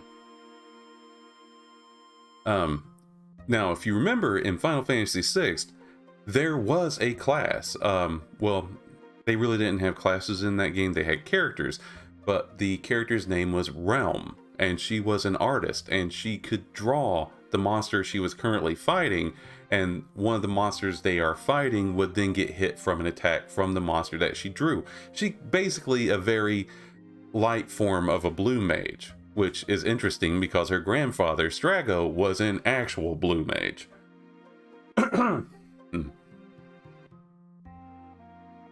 So, they could be on the right track. It's just, I'm not sure how an artist would work in Final Fantasy XIV, but then again, I don't make a whole lot of money being creative enough to come up with that kind of stuff. Now, do I? Let's see here. Whatever the new classes end up being, you'll be playing them. You'll be playing when patch 7.0 called Downtrail releases next summer. Details are thin on the ground at the time of writing, though we do know we're off to a new land called Tural to aid a succession crisis that will divide the Scions through the next era of one of the best MMORPGs. It's not all that serious though, as Yoshi P wants the expansion to feel like the best summer vacation ever. During the keynote, Yoshi P also has revealed that Final Fantasy XIV is coming to Xbox Series XS next year. and that the free trial is expanding to include the Stormblood expansion when patch 6.5 releases this year. Okay, so it's a succession story, right? Sorry, I have a hard time saying that word. So, it says that it could divide the Scions. It would be interesting if half the Scions agree with one of the rulers and the other half agree with the other ruler, though giving our current times where we think that there's only good and evil, right? There's your side is the good side, the other side is the evil side. It'd be interesting to see the Scions kind of debate the merits of the two leaders. However, then that kind of scares me because then I would actually have to pay attention during cutscenes. I'm already just hitting skip on everything. Whenever anybody asks my opinion or my character's opinion, I just hit the first option because I'm like, I want to get to the end game, right?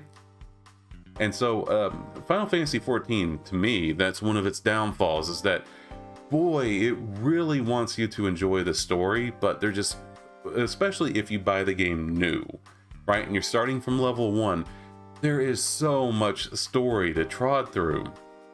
And one of the things I'm hoping for is that in this expansion, they kind of take some notes of that and cut down on the cutscenes, or make them a little bit more concise. I know people, get your pitchforks ready and just burn me. I understand people, probably people that have already been on the end game of the current expansion are probably wanting a lot of content out of this new one. I just wish that there was some way to abbreviate what was happening. But you know, that's because I'm still working my way through the story 6 months after getting the game.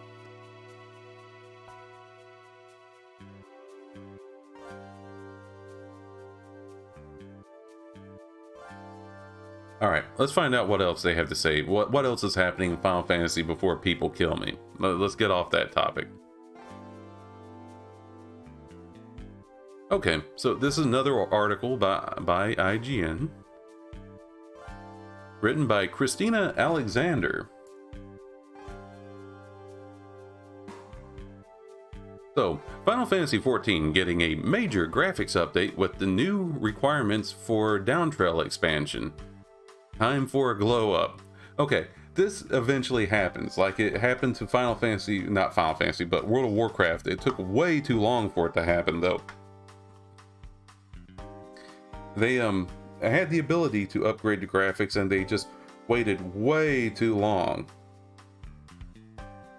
But,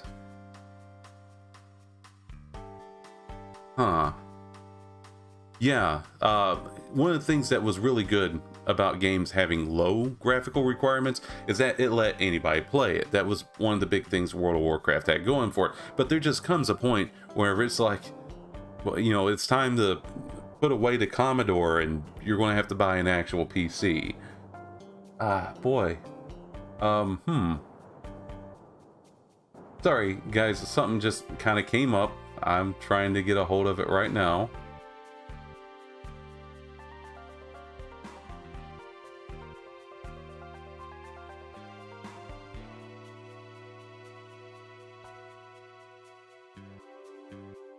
All right. Where are we at here?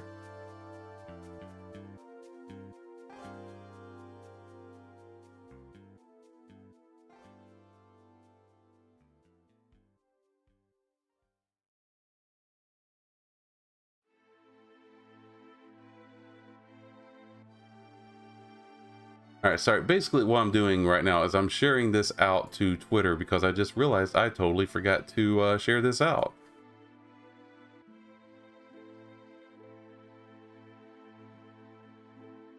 Let's see how that goes.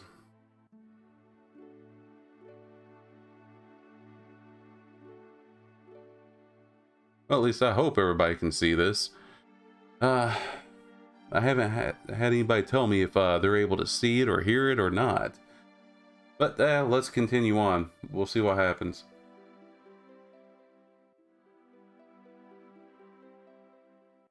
Can we zoom in on this at all? Where are we at?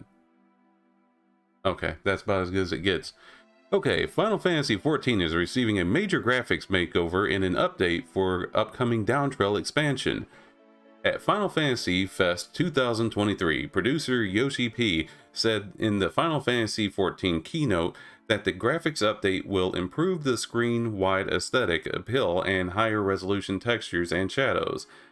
The quality of the improved material in the game preserves the overall look you know and love, specifically the look and feel of existing characters.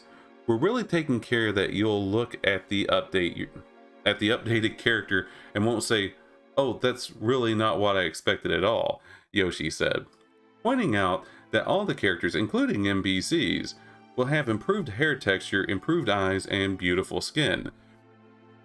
Yeah, there's more of an angelic look, is the only word I can really choose to explain how the characters look in Final Fantasy XIV. They tend to almost ethereal. Everybody's like very beautiful, a little bit cartoony, not cartoony, but animated. Like they didn't focus on hyper realism, because hyper realistic characters, you know, the open pores, things like that, not the kind of things you expect to see in a Final Fantasy character.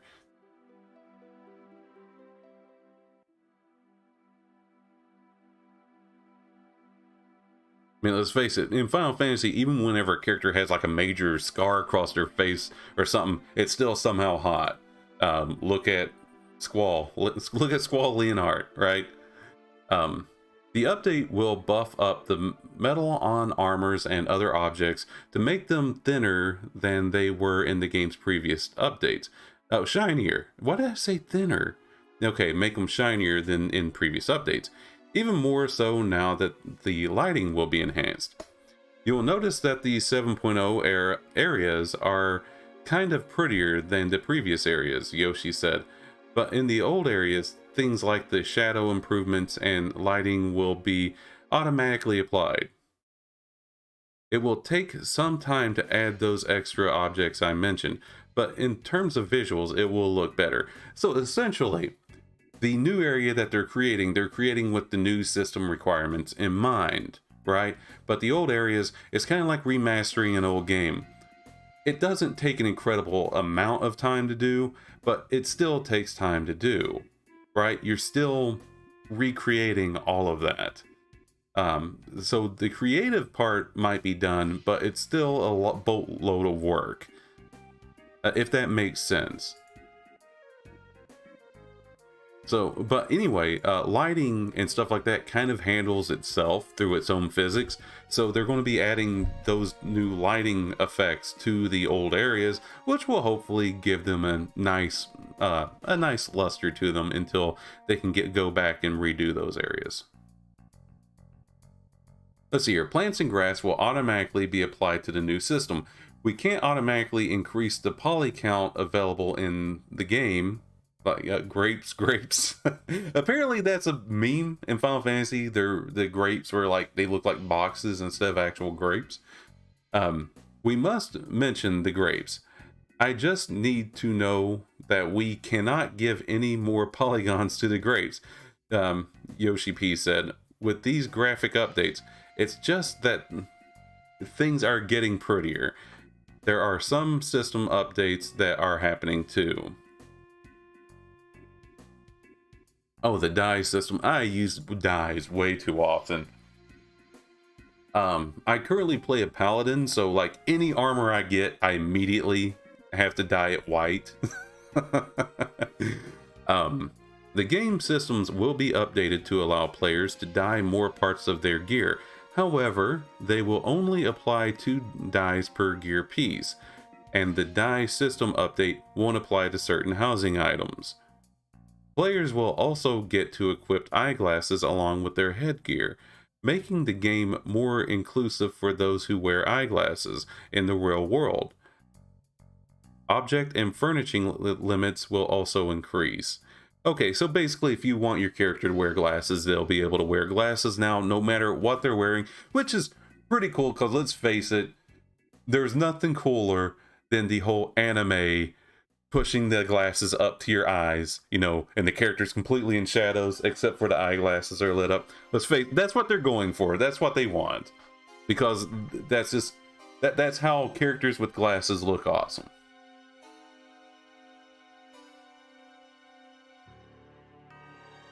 Let's see, continuing on. While the graphics update will introduce a number of immediate improvements, Yoshi P said they won't come to the game all at once. Square Enix will add them as the 7.0 update progresses, starting with Downtrail and the earlier versions of the game and continuing on into the middle expansions. Square Enix plans to... Okay, that's a really good idea, because your new players are going to run into the beginning areas first, so you want those to look good, right? And then you got your current players who are going to be in endgame, and you want them to run into the good stuff. Hopefully, by the time that these new players get to the middle area, either A, they've already been improved, or B, the players are already so engrossed into the game that they stick around anyway, right? Not to mention, Final Fantasy XIV has much more to offer than just its graphics. The graphics are just the icing on the cake.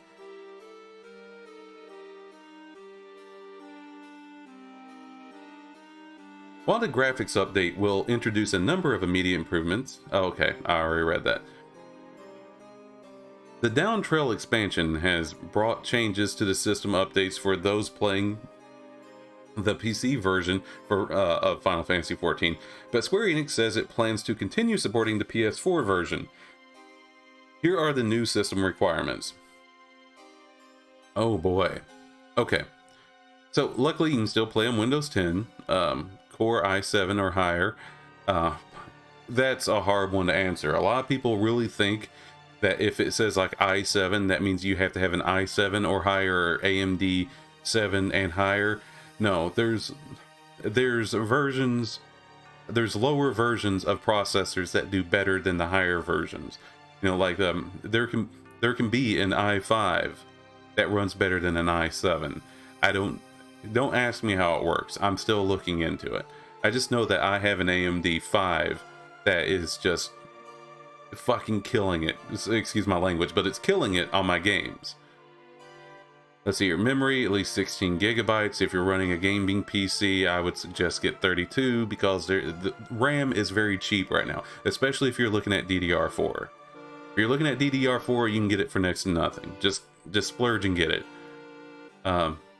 140 gigabytes, holy moly. Well, that's not big for an MMORPG, but I think that's more than what it currently is, which makes sense because it's an expansion. Don't at me, it just surprised me a little bit.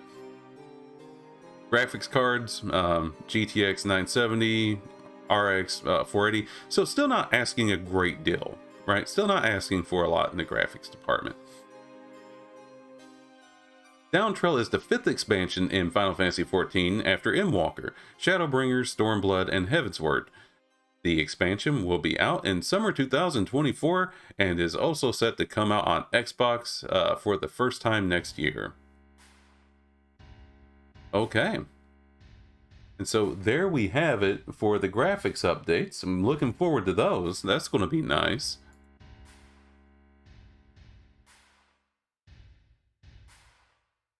Okay, so one more. Well, no, is it just one more?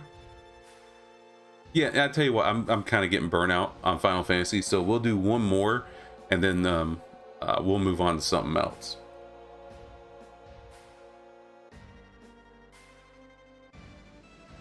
So, this is kind of a bummer.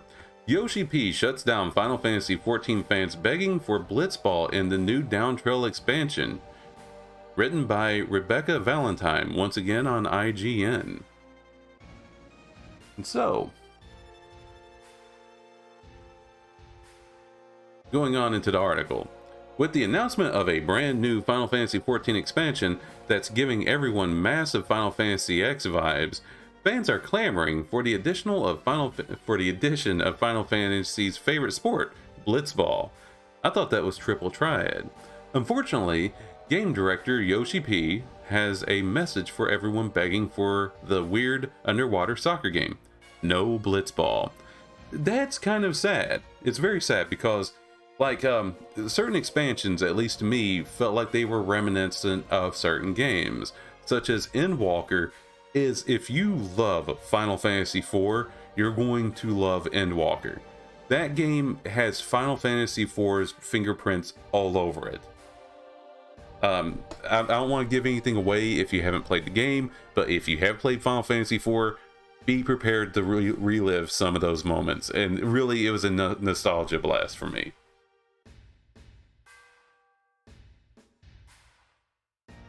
That's what Yoshi P told fans during today's Final Fantasy Fan Fest 2023.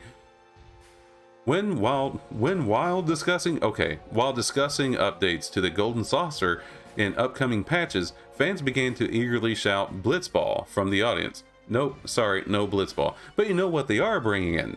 Fall Guys. We just covered that a bit earlier. There's going to be like a Fall Guys mini game show type of thing you can do, which I think that would be pretty cool. The audience in Las Vegas wasn't alone in wanting Blitzball. Online, the Final Fantasy XIV community has reacted dramatically to Yoshi P's dismissal of their sport of choice. This tweet, the state of Blitzball wanters. Bros, we're back. It's so over. We're so back. It's over. Bros, it's over. It's unfortunate because I think it would be pretty cool. I didn't care much for Blitzball in Final Fantasy X. Unfortunately, Final Fantasy X is one of those Final Fantasies I never finished. Hopefully one day I can stream it and actually finish it. One fan referred to Blitzball's somewhat checkered reputation, which has split fans since its introduction in Final Fantasy X.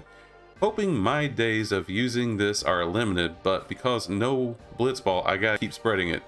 If Final Fantasy X has 1 million haters, I'm one of them. If Final Fantasy X has 5 haters, I'm one of them. If Final Fantasy X has 1 hater, that one is me. If Final Fantasy X has no haters, I'm no longer alive.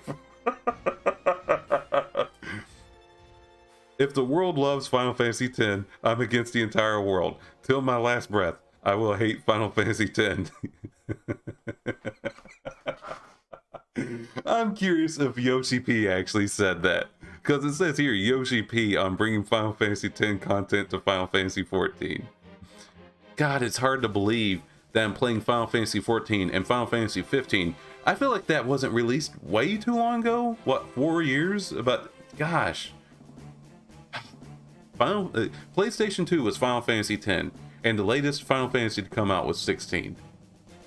That's like 20 years.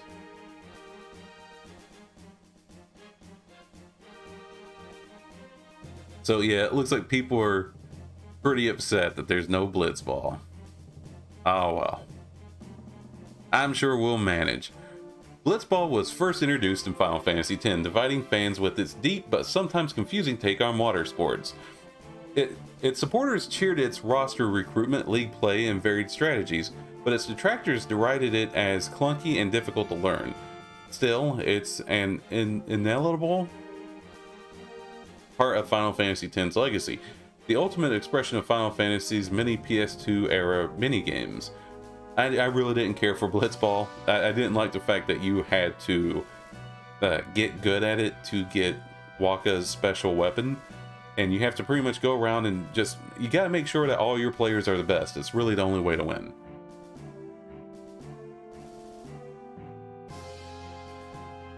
Okay. So, alright, we're past that. We're past all that.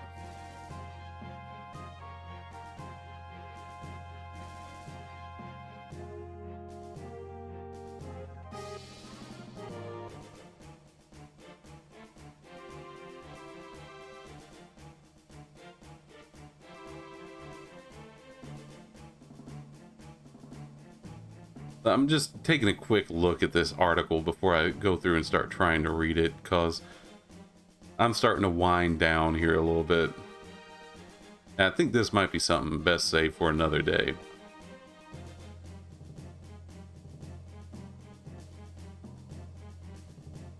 Instead, I think we might have to look at somebody kind of finally getting what's coming to them. This is from Gamer Ranks.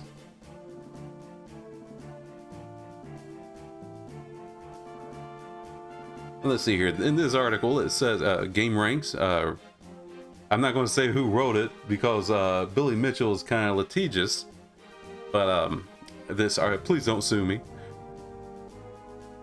Article says, former game record holder Billy Mitchell caught doing multiple perjuries. That's no bueno, my man.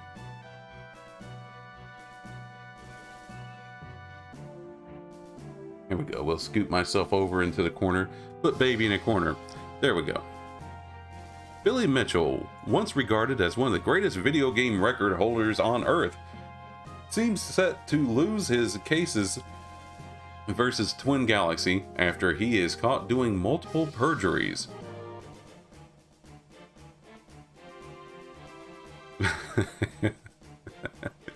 Hopefully he doesn't end up in jail, or else he might end up swallowing a whole different type of hot sauce. Yeah, he's got his own hot sauce. Like, I guess that's just a thing people do now. They get their own hot sauce when they become famous. Let's see. This is a continuation of a story that has been going on for years, so we will have to sum things up quickly here to catch you up to recent events. Billy is one of a group of gamers who allegedly cheated in earning world records for video games and were subsequently removed from those records and scoreboards. Yes, like Todd Rogers, the guy who claimed to have the record for Dragster, but he can't repeat it, and people who have gone through and actually data mined the game and tried to come up with the best strategies using tool assisted runs, right? Still can't get the thing to run as fast as he got it to run, or as fast as he claims that he got it to run. So, but Todd Rogers is Launchpad McQuack to Billy Mitchell's Darkwing.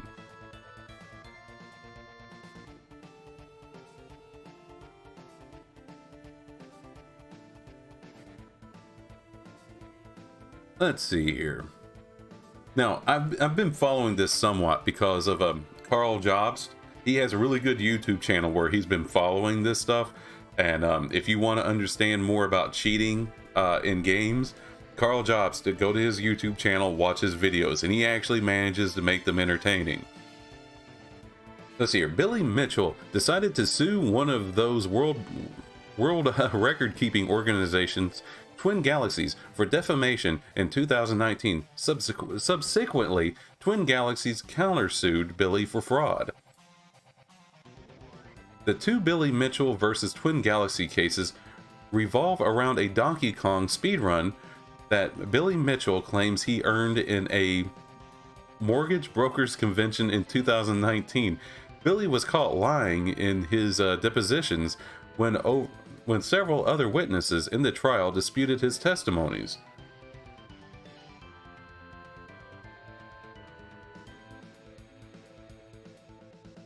Oh boy, okay, so I gotta see how we do this.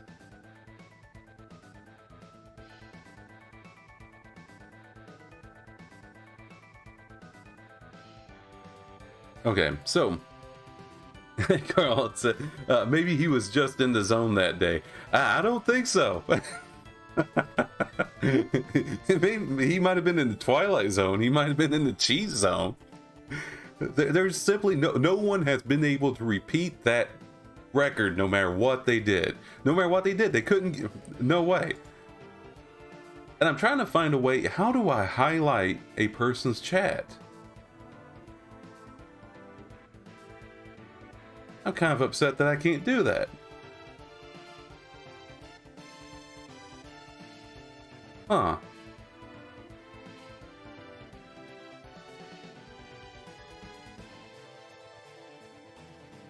Oh, that's interesting.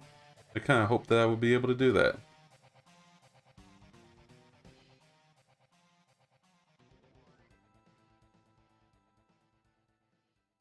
Okay, I have to figure that out a bit later. Let's see here.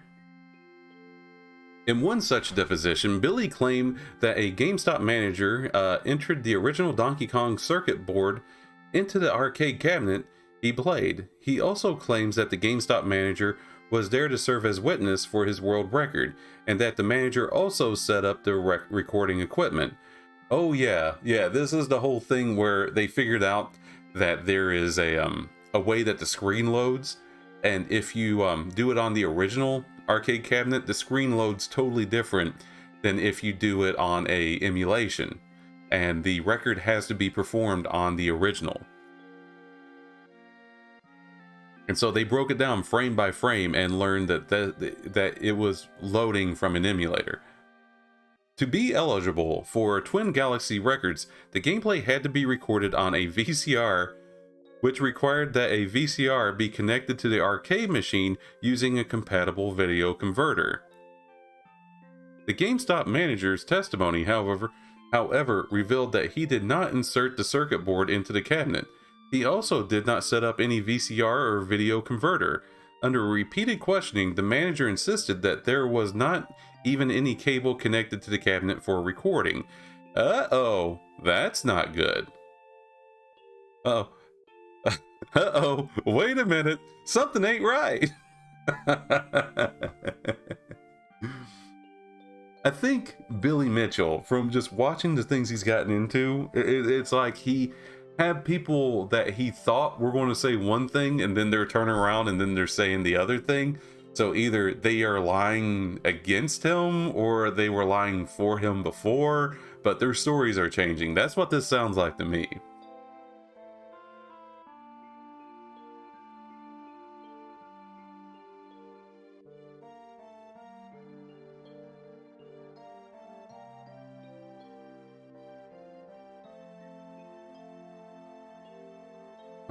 Okay. So, this last detail was important because it meant that the gameplay Billy sent to Twin Galaxy was not what he played on the convention. Okay? Billy also claimed that he set the world record after playing for a number of hours, starting at either 9 or 10 in the morning and ending somewhere between 1 to 2 p.m. The gameplay video he sent to Twin Galaxies was over 2 hours and 30 minutes long. However, the second witness, mortgage broker's chair Valerie Sanders, also disputes this claim in her testimony. Valerie did not see the record being broken firsthand. However, she recalls that she was notified that Billy had broken the record 10 to 15 minutes after the convention had started. This, once again, aside from being a plain old perjury, raises questions about the validity of the gameplay Billy sent to Twin Galaxies. Okay, so it was over 2 and some odd hour. You get the point. Like he broke the record 15 minutes after starting, but yet it was 2.5 hours of video. Unlike the Microsoft Activision lawsuit sent to District Judge Jacqueline Scott Corley, sorry, I am horrible with last names, in California, it isn't likely that these lawsuits between Billy Mitchell and Twin Galaxies will be resolved anytime soon. However, this evidence does not reflect well on Billy's case, and it seems that it could help Twin Galaxies' countersuit. It may be the situation, given that how this case has played out so far, that Billy will eventually lose, given that he hasn't put a strong case at all. Well, no, he just follows the suit and hopes that you give up. While we wait to see how he plays it out, you can watch Carl Jobs, who I was just talking about, more detailed recap of these developments in the video below. Yeah, Carl Jobs has also gained himself a few detractors by covering this. But yeah, Billy Mitchell, man, somebody who was kind of like a hero in video games. Turns out, man, he just... I don't know. I can't say that he's wrong or that he made it all up or that he's lying. I can't say that because he deserves his day in court to prove, whether he's proven guilty or innocent, whichever one have you. But it seems like the people who maintain and hold these records are against him, and that's not a good sign.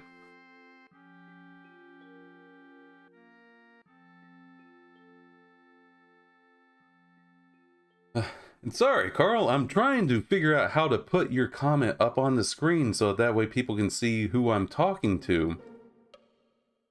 But it seems like, yeah, I'm having a hard time doing that. Let me try this. Let's see if this lets me do something. This is the perfect music to be playing while I'm trying to figure this out.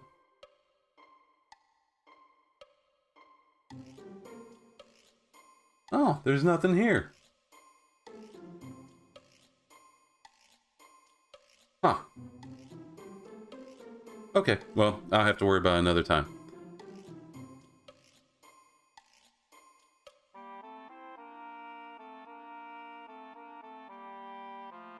Okay, let's move on to something else.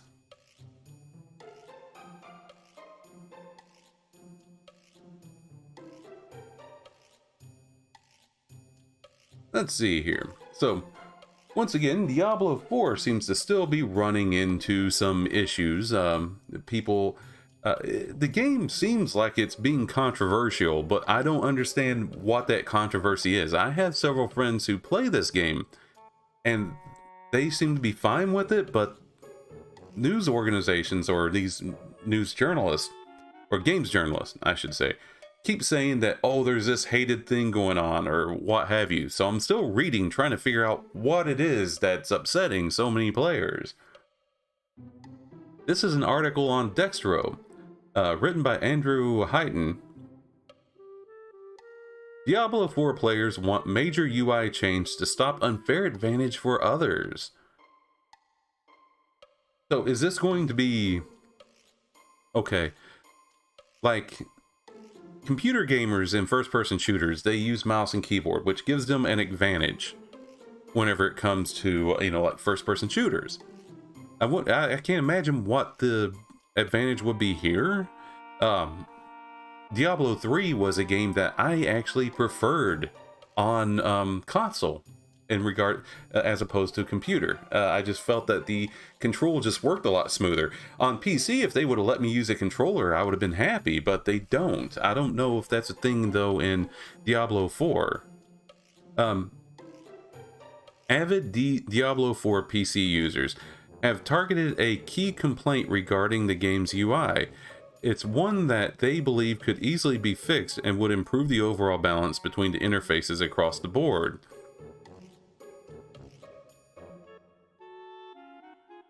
It's just over a month since the release of Diablo 4. It's just a month over its release. Diablo 4 players have had to bear witness to a cornucopia of buffs, nerfs, and various other gameplay tweaks. None more so than the giant Season 1 update, which even the devs thought they have admitted was too much. Okay?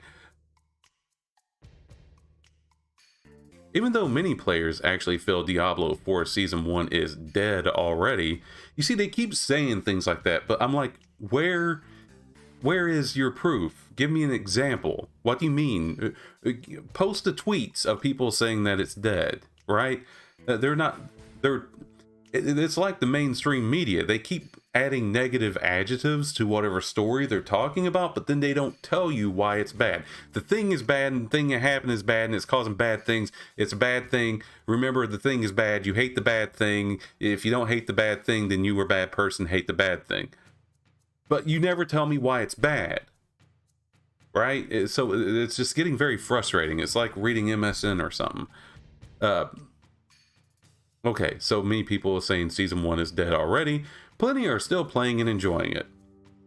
Though there does seem to be a reoccurring gripe that these users are desperate to see addressed ASAP. The game's limited visual settings have left the player's base wanting more. Okay, what is it? Please, in the name of the high heavens, let me zoom out, begged Diablo 4 Reddit user, blah blah blah. The player is evidently frustrated that Diablo 4 only provides player with two different settings when it comes to the field of view. One more FOV option on the old scroll wheel that gives more vision than either of the two currently available. Specifically, so that when I'm moving north, I can see more than 9 feet in front of me, so that when I'm moving south, I can see more than 7 or so. On a very much related note, I am facing south, they said. Okay, so basically they want to be able to zoom out so that they can see what they're running into. Okay, I get that. I can totally understand that. Because Diablo, at least Diablo 3, was something where you could run right into a batch of enemies. But you're zoomed out far enough to where you can see what's there before you aggro the monsters. Just like 1984. Exactly, just like 1984, Carl. We're at war with Eurasia. We have always been at war with Eurasia. We were never at war with the other's place. We were never at war with them. We've always been their friend. We are their ally. We have always been their ally. Eurasia is the bad place. They've always been the bad people.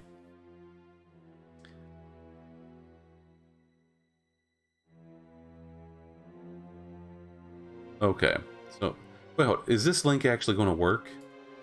Okay, yeah, this is the Reddit post that they're talking about. On a side note, ultra widescreen players 21:9 get a noticeable advantage over regular players 16:9.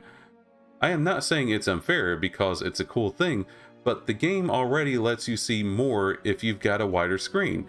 I can't see any reason why we are locked into this current zoom. The game zooms out on regular basis when you're on a mount. For example, it's a completely different thing. Let us play with a far away camera, please. Yeah, okay, yeah, this would drive me nuts, being like perpetually zoomed in to the field. Even playing, well, you've probably already gathered, I like playing Final Fantasy XIV, being the tank of my group. It's very important for me to be able to zoom out. I need to be able to see if ads are coming, where everybody is, because sometimes the monster is going to do a huge AoE, and where I'm going to put the monster whenever it's getting ready to do that matters. Because if somebody's not paying attention, I don't want to put the monster right on top of them. I got to be able to move to some place where where my friends, my allies, are not. So yeah, not being able to zoom out in this game would be a headache. One player explained how limiting the camera choices literally impossible to play a ranged character long range. Wow, I think that I feel like this person chose to use words multiple times simply to be a smartass. It's literally impossible to literally fire a literal long range weapon literally from range. I wonder if it's because of some bizarre technical limitation, like loading everyone's stashes on screen into the memory. No. Such limitations are nearly obliterated at this point. The only limitations now are frame rates and resolution. That's where we're at. There's no reason why they can't have more information on screen. Okay, and then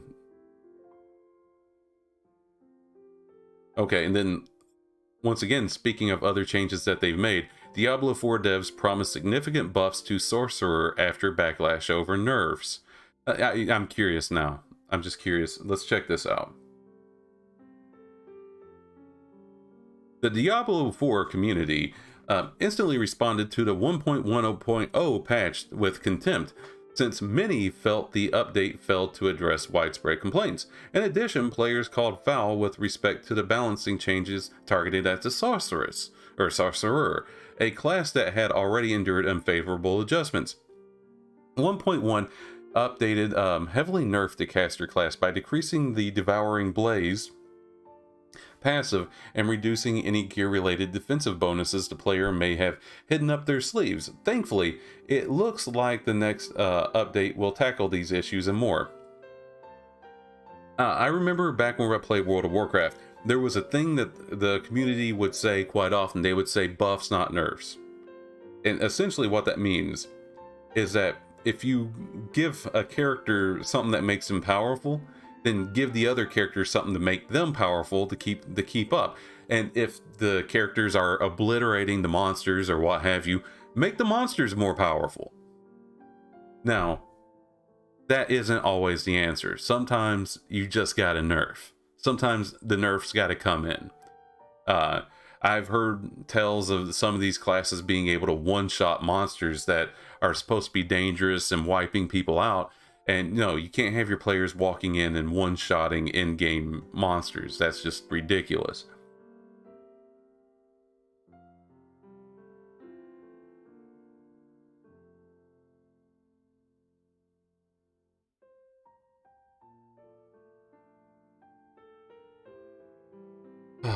Oh, wow. That's a bit much. Okay. So, just a little tidbit of information for those of you who are Steam players like me. I troll the Steam sales all the time. I'm all the time looking to see if something is up for sale that I would be interested in. You know, won't cost a great deal of money.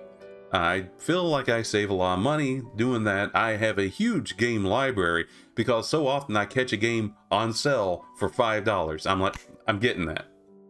Sorry to snap into the microphone. But yeah, so let's see what PC Gamer thinks are the 20 hidden gems to grab before the Steam summer sale ends. Let's see here. 20 games under $20. Let's see what they suggest. As the Earth feels like it's careening closer to the sun, and the threat of your wallet being obliterated by hot discounted games increases year upon year, the last big Steam sale feels like it was just weeks ago, though according to our record of Steam sales dates, it was back in March, but countless great indies have still landed since then. If you're tired of predictable mega budget AAA stuff, I'm here with some funky fresh new ways to drain your bank account in your free time. Okay. So there's a bunch of rules, blah, blah, blah. I don't care. I don't care. I want to know what the games are. And do they have boobies? If the girls don't have boobies in the games, I don't care. Let's see what we got. So there's X Ross Dreams. Oh boy, is this like Candy Crush or something? $15 by Starlight Studios. Let's see if this plays at all. Okay, so... Oh, okay. Wow, is that like Puzzle Fighter? Okay, so it looks like you're hitting somebody, so that's crazy. I don't know. I'm not into these games. I'm not a Tetris person. If we're going to be watching trailers and stuff, I'm going to go ahead and we'll silence the radio music for now. Let's see what else we got here. X-Ross Dreams is a lot like Puyo Puyo Tetris. Punani Punani Tetris. Tag team between 10 plus characters, each one playing differently but mostly familiar puzzle game, plus a couple of new concepts. It's gloriously weird, surprisingly tough, and what it lacks in visual polish due to its charming, rough, and sketchy art, it makes up for in scope and mad creativity. Okay, so if you're into puzzle games, it's $15. I don't know, the graphics don't, well, not, I shouldn't say graphics. The art style doesn't particularly appeal to me, but there you have it if you want to check it out. Hand of Doom, out now for $7.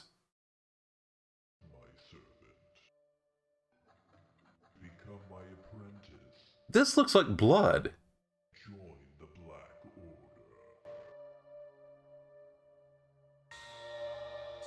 Yeah, remember, like, this reminds me of like Doom, or those late 1990s first-person shooters that would come out, like Hexen or Heretic. If you're big into those, you know who plays a lot of games like this? Civvy. If you watch his channel at all, he plays games that are similar to this. So, yeah, if this is your jam. Let's see, what do they have to say about it? Don't be fooled by the grim, dark aesthetic. Hand of Doom is a comedy game, a playful tribute to the era of goofy, low-budget FMV video. Was integrated into the 3D action games in the likes of Realm of the Haunting. As a hooded cultist trapped in a binding contract to the Wizard King, you're sent off on a quest to learn spells, secure powerful artifacts, and occasionally throw fireballs at people that annoy you. It's more of a exploration and point and click adventure than anything, but there's some very mild FPS combat in here too. The vibe might not land if you're too young to remember the games that it's riffing on, but there's a lot of fun characters and yeah, Suvi's definitely going to look at this. I'm willing to bet money he will. Atheris, early access trailer. This is for $12.49. See what they got going on here. Every Vazard remembers this day. The day. Okay, so we got voice acting. We got nice art. You thought you were safe in the village, protected by the spirits of your ancestors. So I mean, but now the top down is like Diablo-esque. You must leave. Cross the wilderness to reach salvation. But there's a side-by-side. Okay. I mean, I can't figure. It looks like a beat 'em up in these. Make the right choice. You know what? It's reminding me of Dragon's Crown a little bit, but Dragon's Crown was kind of a beat 'em up that was a side scroller. This looks more like a top down, but I'm not sure exactly what it is. If you have to, and come back as a spirit to help those who will take up the torch. Oh, is it roguelike?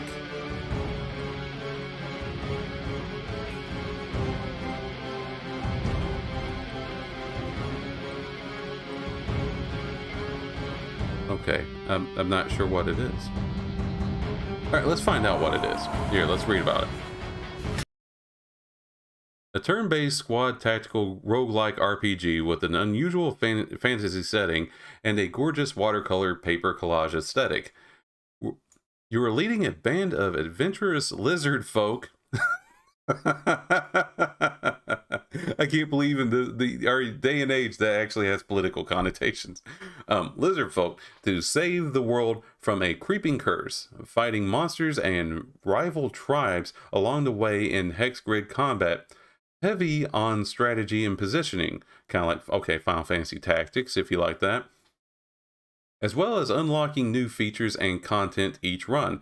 Dying means that the spirits of your previous party can accompany the next group for support. Atheris is currently in early access, but the game version will be rolled out in just a few months. At this price, it's easy to get in on the ground floor. The main story is all in place. They're just going to be fleshing out the details and balance from there. Okay, well, you know what? Roguelike, it's kind of bringing to me a feel of Darkest Dungeon. I think Darkest Dungeon might be the best way to look at it. And that was a game that started out with crowdfunding, and it turned out to be a banger. It was a big hit. So let's see here. Sokobot for $6. There's no nothing there. Swordship launch trailer. Let's see, and that one is for $13. A great little arcade game with some very lightweight roguelike elements. See what this has.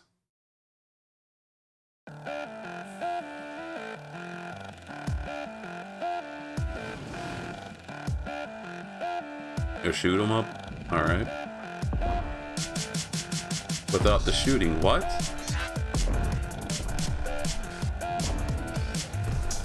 Oh, it's a puzzle game. You gotta figure out how to make everything shoot each other.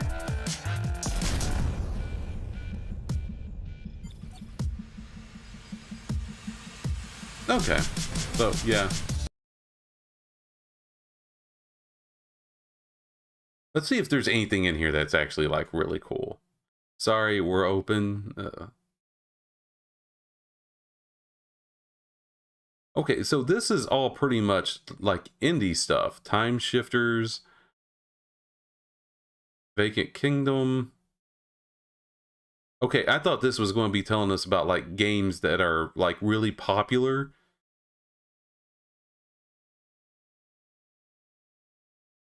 that just happened to be on sale.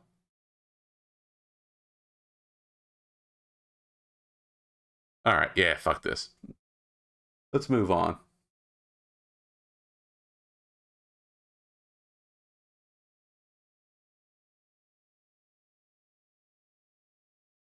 Okay.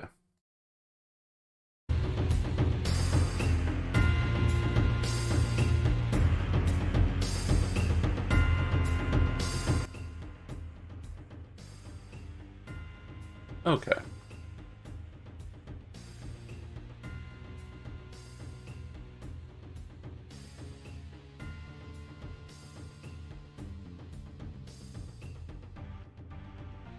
Going to see what else we got. Oh no.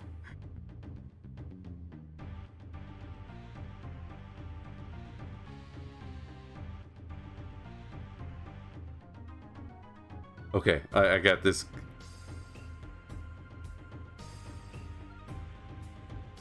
Oh my gosh, there's actually a censored picture in here. Okay, yeah, we're gonna have to cover this.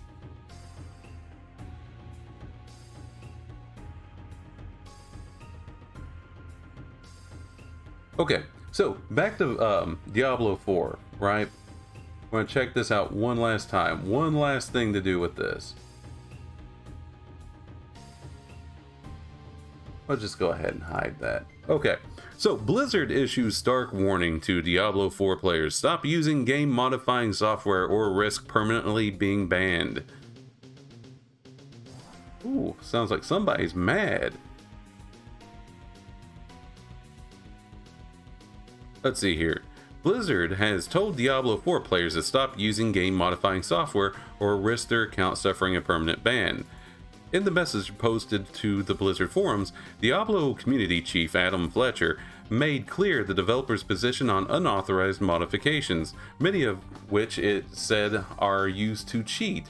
Fletcher even called out one piece of software called Turbo HUD 4, which has proved a popular option among the community, especially hardcore players pushing against the outer edges of the Diablo 4's endgame. Here's Blizzard's full statement. We are committed to keeping the world of Sanctuary a safe and fair place for all players. That seems strange because it's a place where you can die. Okay, never mind. And our game security team constantly monitors for cheats and unauthorized modifications. All Diablo 4 players agree to Blizzard's EULA as a condition of playing the game. The Blizzard EULA explicitly prohibits cheating, bots, hacks, and any unauthorized software which automates, modifies, or otherwise interferes with the game. This is important to players' security as well as the game's long-term integrity. With that in mind, we want to make it clear that Turbo HUD 4, like any game modifying software, is prohibited for use with Diablo 4. Players who install this kind of software will put their accounts at risk for disciplinary action, which can include permanent suspension. Thank you to our players for helping keep Sanctuary fair for all. You know, now there is a lot of credence to this because people, they got even like spam bots that are trying to sell gold, get a hold of people's accounts. You know, you introduce something like that to the environment, and the software automation, along with some good old social engineering, gets a hold of people's passwords, and it puts everybody at risk. The thing with social engineering, people can sit there and say, oh, well, just don't be dumb enough to do this or do that. Fact is, you know,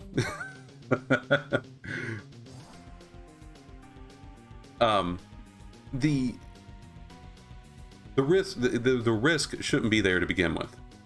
You can't sit there and scream, well, people should be smart enough. No, it shouldn't be there to begin with. So, I mean, I am completely against that kind of stuff. Gold selling, stuff like that, buying accounts. No, you do it the right way.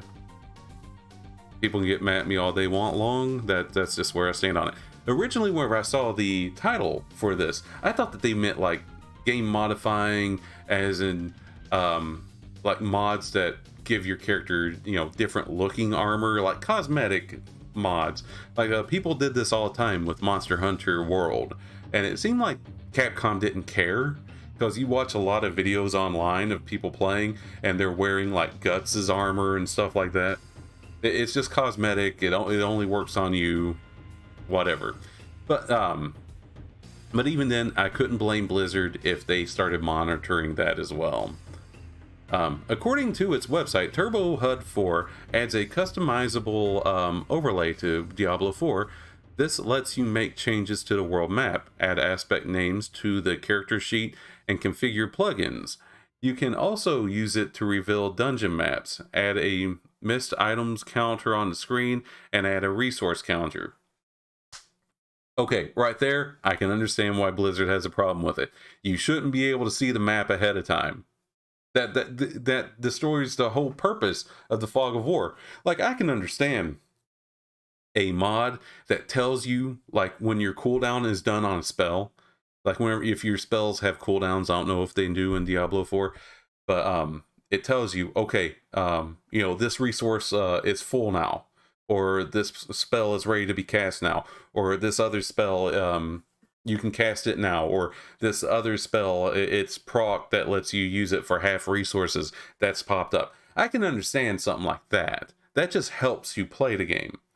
It doesn't cheat the game. There's a difference between being helped and being cheated. Like on MMOs, you oftentimes have plugins and things that help you better see when your spells are available. But so if it were to then hit the button for you, that's about the line where you go between being helped and being cheating. Let's see here.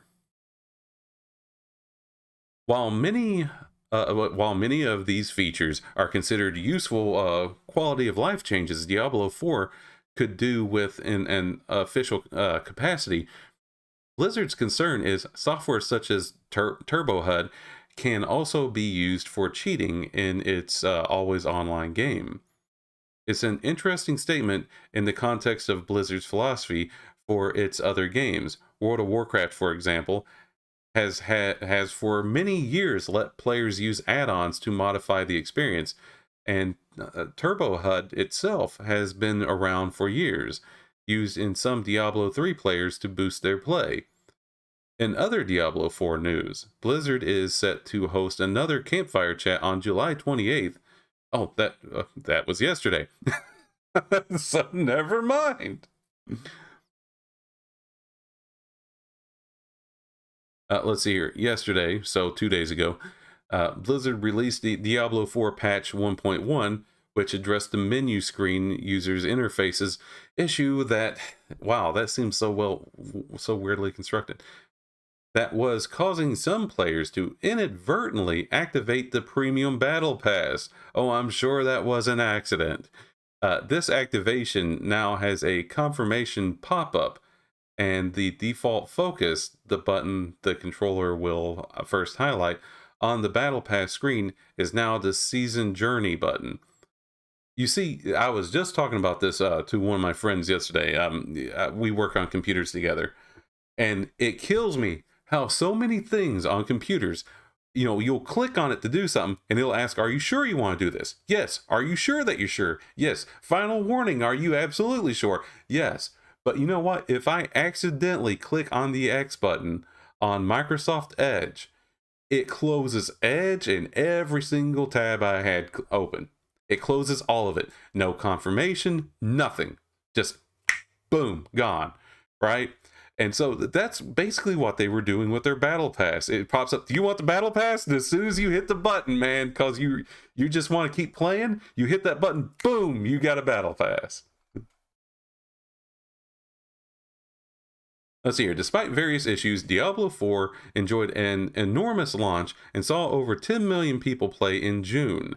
Diablo 4 is Blizzard's fastest selling game of all time and of all time, that's impressive, and has fueled record revenue and profits for the company. If you're still playing, check out our interactive Diablo 4 map to start tracking your progress as you play. I'm still considering getting it. Like I said before, I keep seeing things saying that the game has all these problems, blah blah blah, but nobody's telling me about them. They just keep saying it's bad because it's bad. It's the bad thing. I'm still waiting for some actual detail on how bad it actually is. My friends that are playing it, they really like it, so that's what I'm going off of. Now, this next article, it looks like whenever first just looking at the title, it seemed to imply that it was a Monster Hunter game, but like Pokemon Go. And so I was like, oh, well, that's interesting. Let's find out what that's all about. Let's see here. Da, da, da. Bring this up. Okay.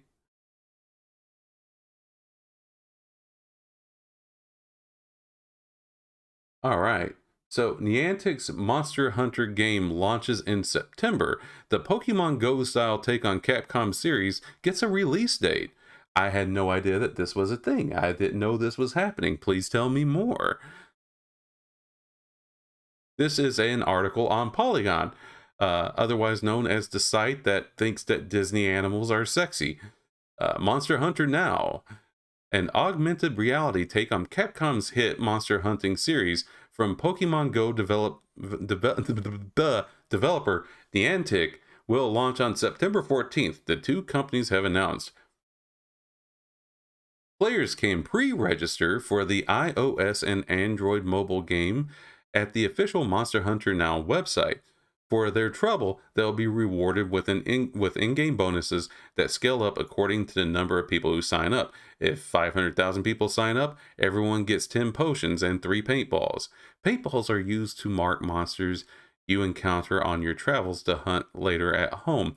Okay, so that's a good thing that they explain that, because paintballs were not a thing in Monster Hunter World. However, in previous Monster Hunters, you had to mark whatever monster you were hunting to stay on their trail, because if they left the area and you tried to chase them and they weren't painted, good luck. Okay, and then going on, if 5 million sign up, everyone gets 10,000 zenny. Zenny is their currency in the game, and a 1,000 slot inventory expansion. Okay, that's significant. That's a lot of space for your monster parts.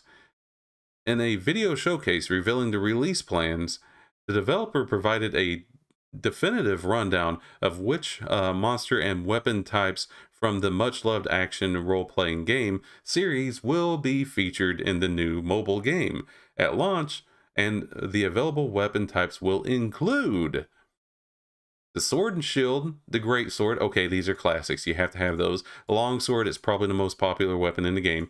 Hammer, you have people who like that. And light bow gun and bow. Okay, no heavy bow gun though. Wow. So the transforming weapons are not there. That's notable. Let's see here. And the monsters will be well, sorry, I'm talking about the switch axe and gosh, I can't remember the name of the other weapon, but it's basically a sword and shield that turns into a giant axe. And the monsters players will be tracking down and battling as they take a lunchtime stroll will be the Great Jagras, Kuluyaku, Puki, Baroth, Great Gyros, Tobi Kadachi, Yoritotus, basically that's the giant water salamander, Palamu, that's the inflatable bat, Angerath, flame T-Rex, Rathian, that's the flame wyvern, Lagiani, that's the ice wyvern, Rathalos, that's Rathian's mate, I think, and then Diablos, basically big desert devil. Niantic has struggled to find another vehicle as well suited to its brand of location-based gaming as Pokemon, despite launching games with such high-profile licenses as Harry Potter, Marvel, and NBA. Its recent released pet sim Peridot has failed to make much of an impression. Despite a charming premise and some impressive technology, in June, Niantic announced that it was laying off staff, shuttering some games and concentrating on Pokemon Go. I tell you what, I'm somewhat interested in this because I think it would be very nice to once again be able to play a game that encourages me to walk around. I played Pokemon Go for a very short time. I thought it was interesting. I would take over a few gyms, and sure enough, 2 or 3 days later, my Pokemon come back to me because somebody went in there and beat them up. But yeah. But one based on Monster Hunter would get my attention a lot more because I loved Monster Hunter World. The newest Monster Hunter after that, I was kind of hit or miss on. I just couldn't get into. But yeah, this looks like it could be fun to play. Let's see what else it says. But Monster Hunter Now could be the game to reverse that trend. The monster hunting concept is a natural fit for Niantic's map-based approach. And going by the game's closed beta test, it plays well. Capcom was reportedly sold on Monster Hunter Now from the very first pitch meeting, and Niantic has built a development team in Tokyo to develop the game and serve the Monster Hunter series. Huge Japanese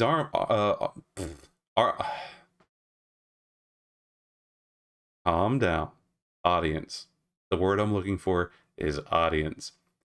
If the world is ever to see a second augmented reality gaming hit, Monster Hunter Now could well be it.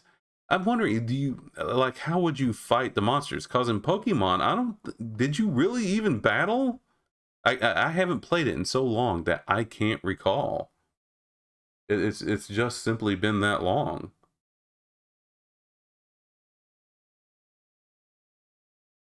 And let's see, I have one more story for you guys, and I could not resist it. I couldn't resist it. I had to do it. I had to do it. I saw it, and I was like, okay, I gotta look into this.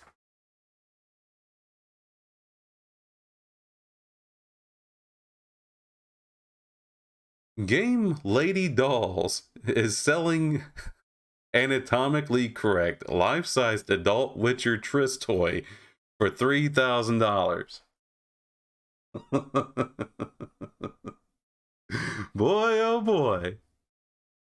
The site sells adult toys based on likeness of gaming characters, but also real actors without their consent. Okay. You know what? We're reversing course on this. Yeah, because that last part, no, fuck these people. Fuck that. Fuck that.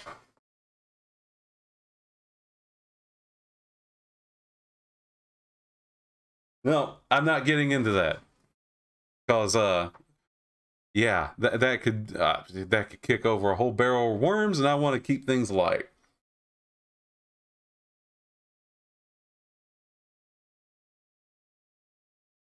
Let's see. Let's find a story that we can go out on here.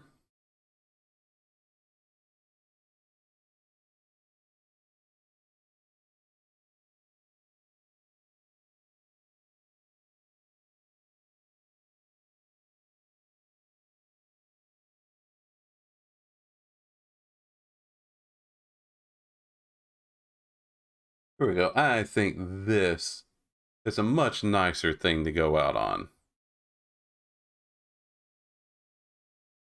For those of you who play Dead by Daylight, somehow the game is still running strong. It's been out for quite a long time. But the Dead by Daylight official Nicolas Cage launch trailer. Basically, he is now a survivor that you can bring into this world and try to not get him killed. Let's see what happens if I click on this. Yes! Okay. Let's take it down with our Pikmin. But they're so cute. Oh, I can't look. Boom! Now we're in business. Let's cross. Keep going, we're burning daylight. But they can't all swim. What is going on in the world? Okay. Oh, no. So Nicolas Cage is available now in You know what? I got an idea. Let's do that. All right. So Nicolas Cage is available now in Dead by Daylight as a new survivor. Get ready to enter. Oh, there we go.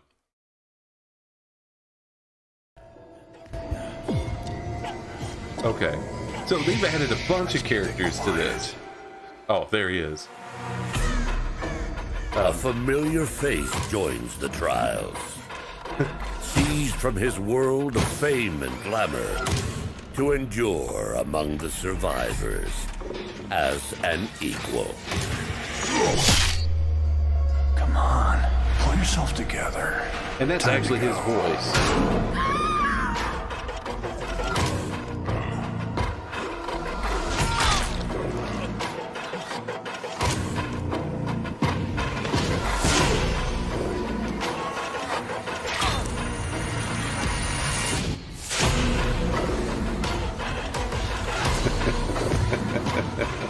I just find it so interesting that he's in this.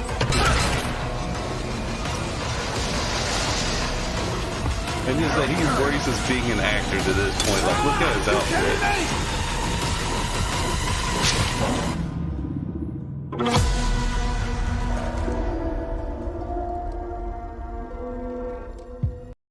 Alright, yeah, that's pretty funny to me.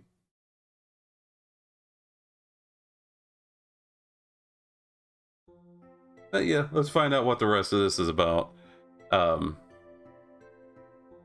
and so that's basically it.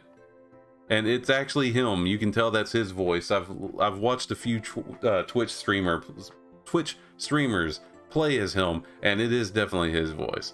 So anyway, that's a little interesting thing if you're a Dead by Daylight player.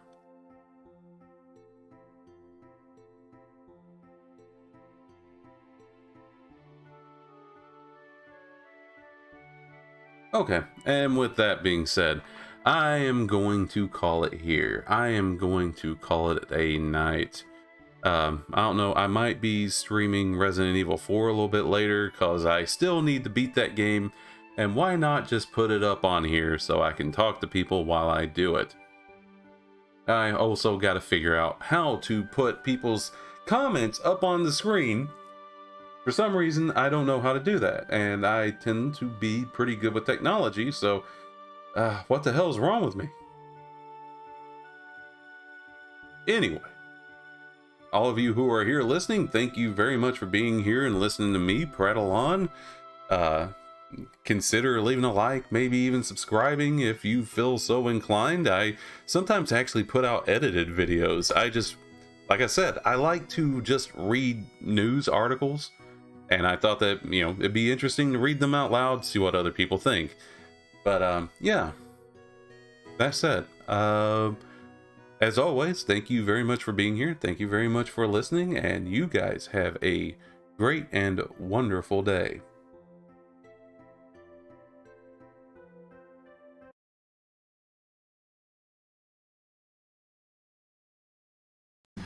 Time's up. Let's do this. Leroy!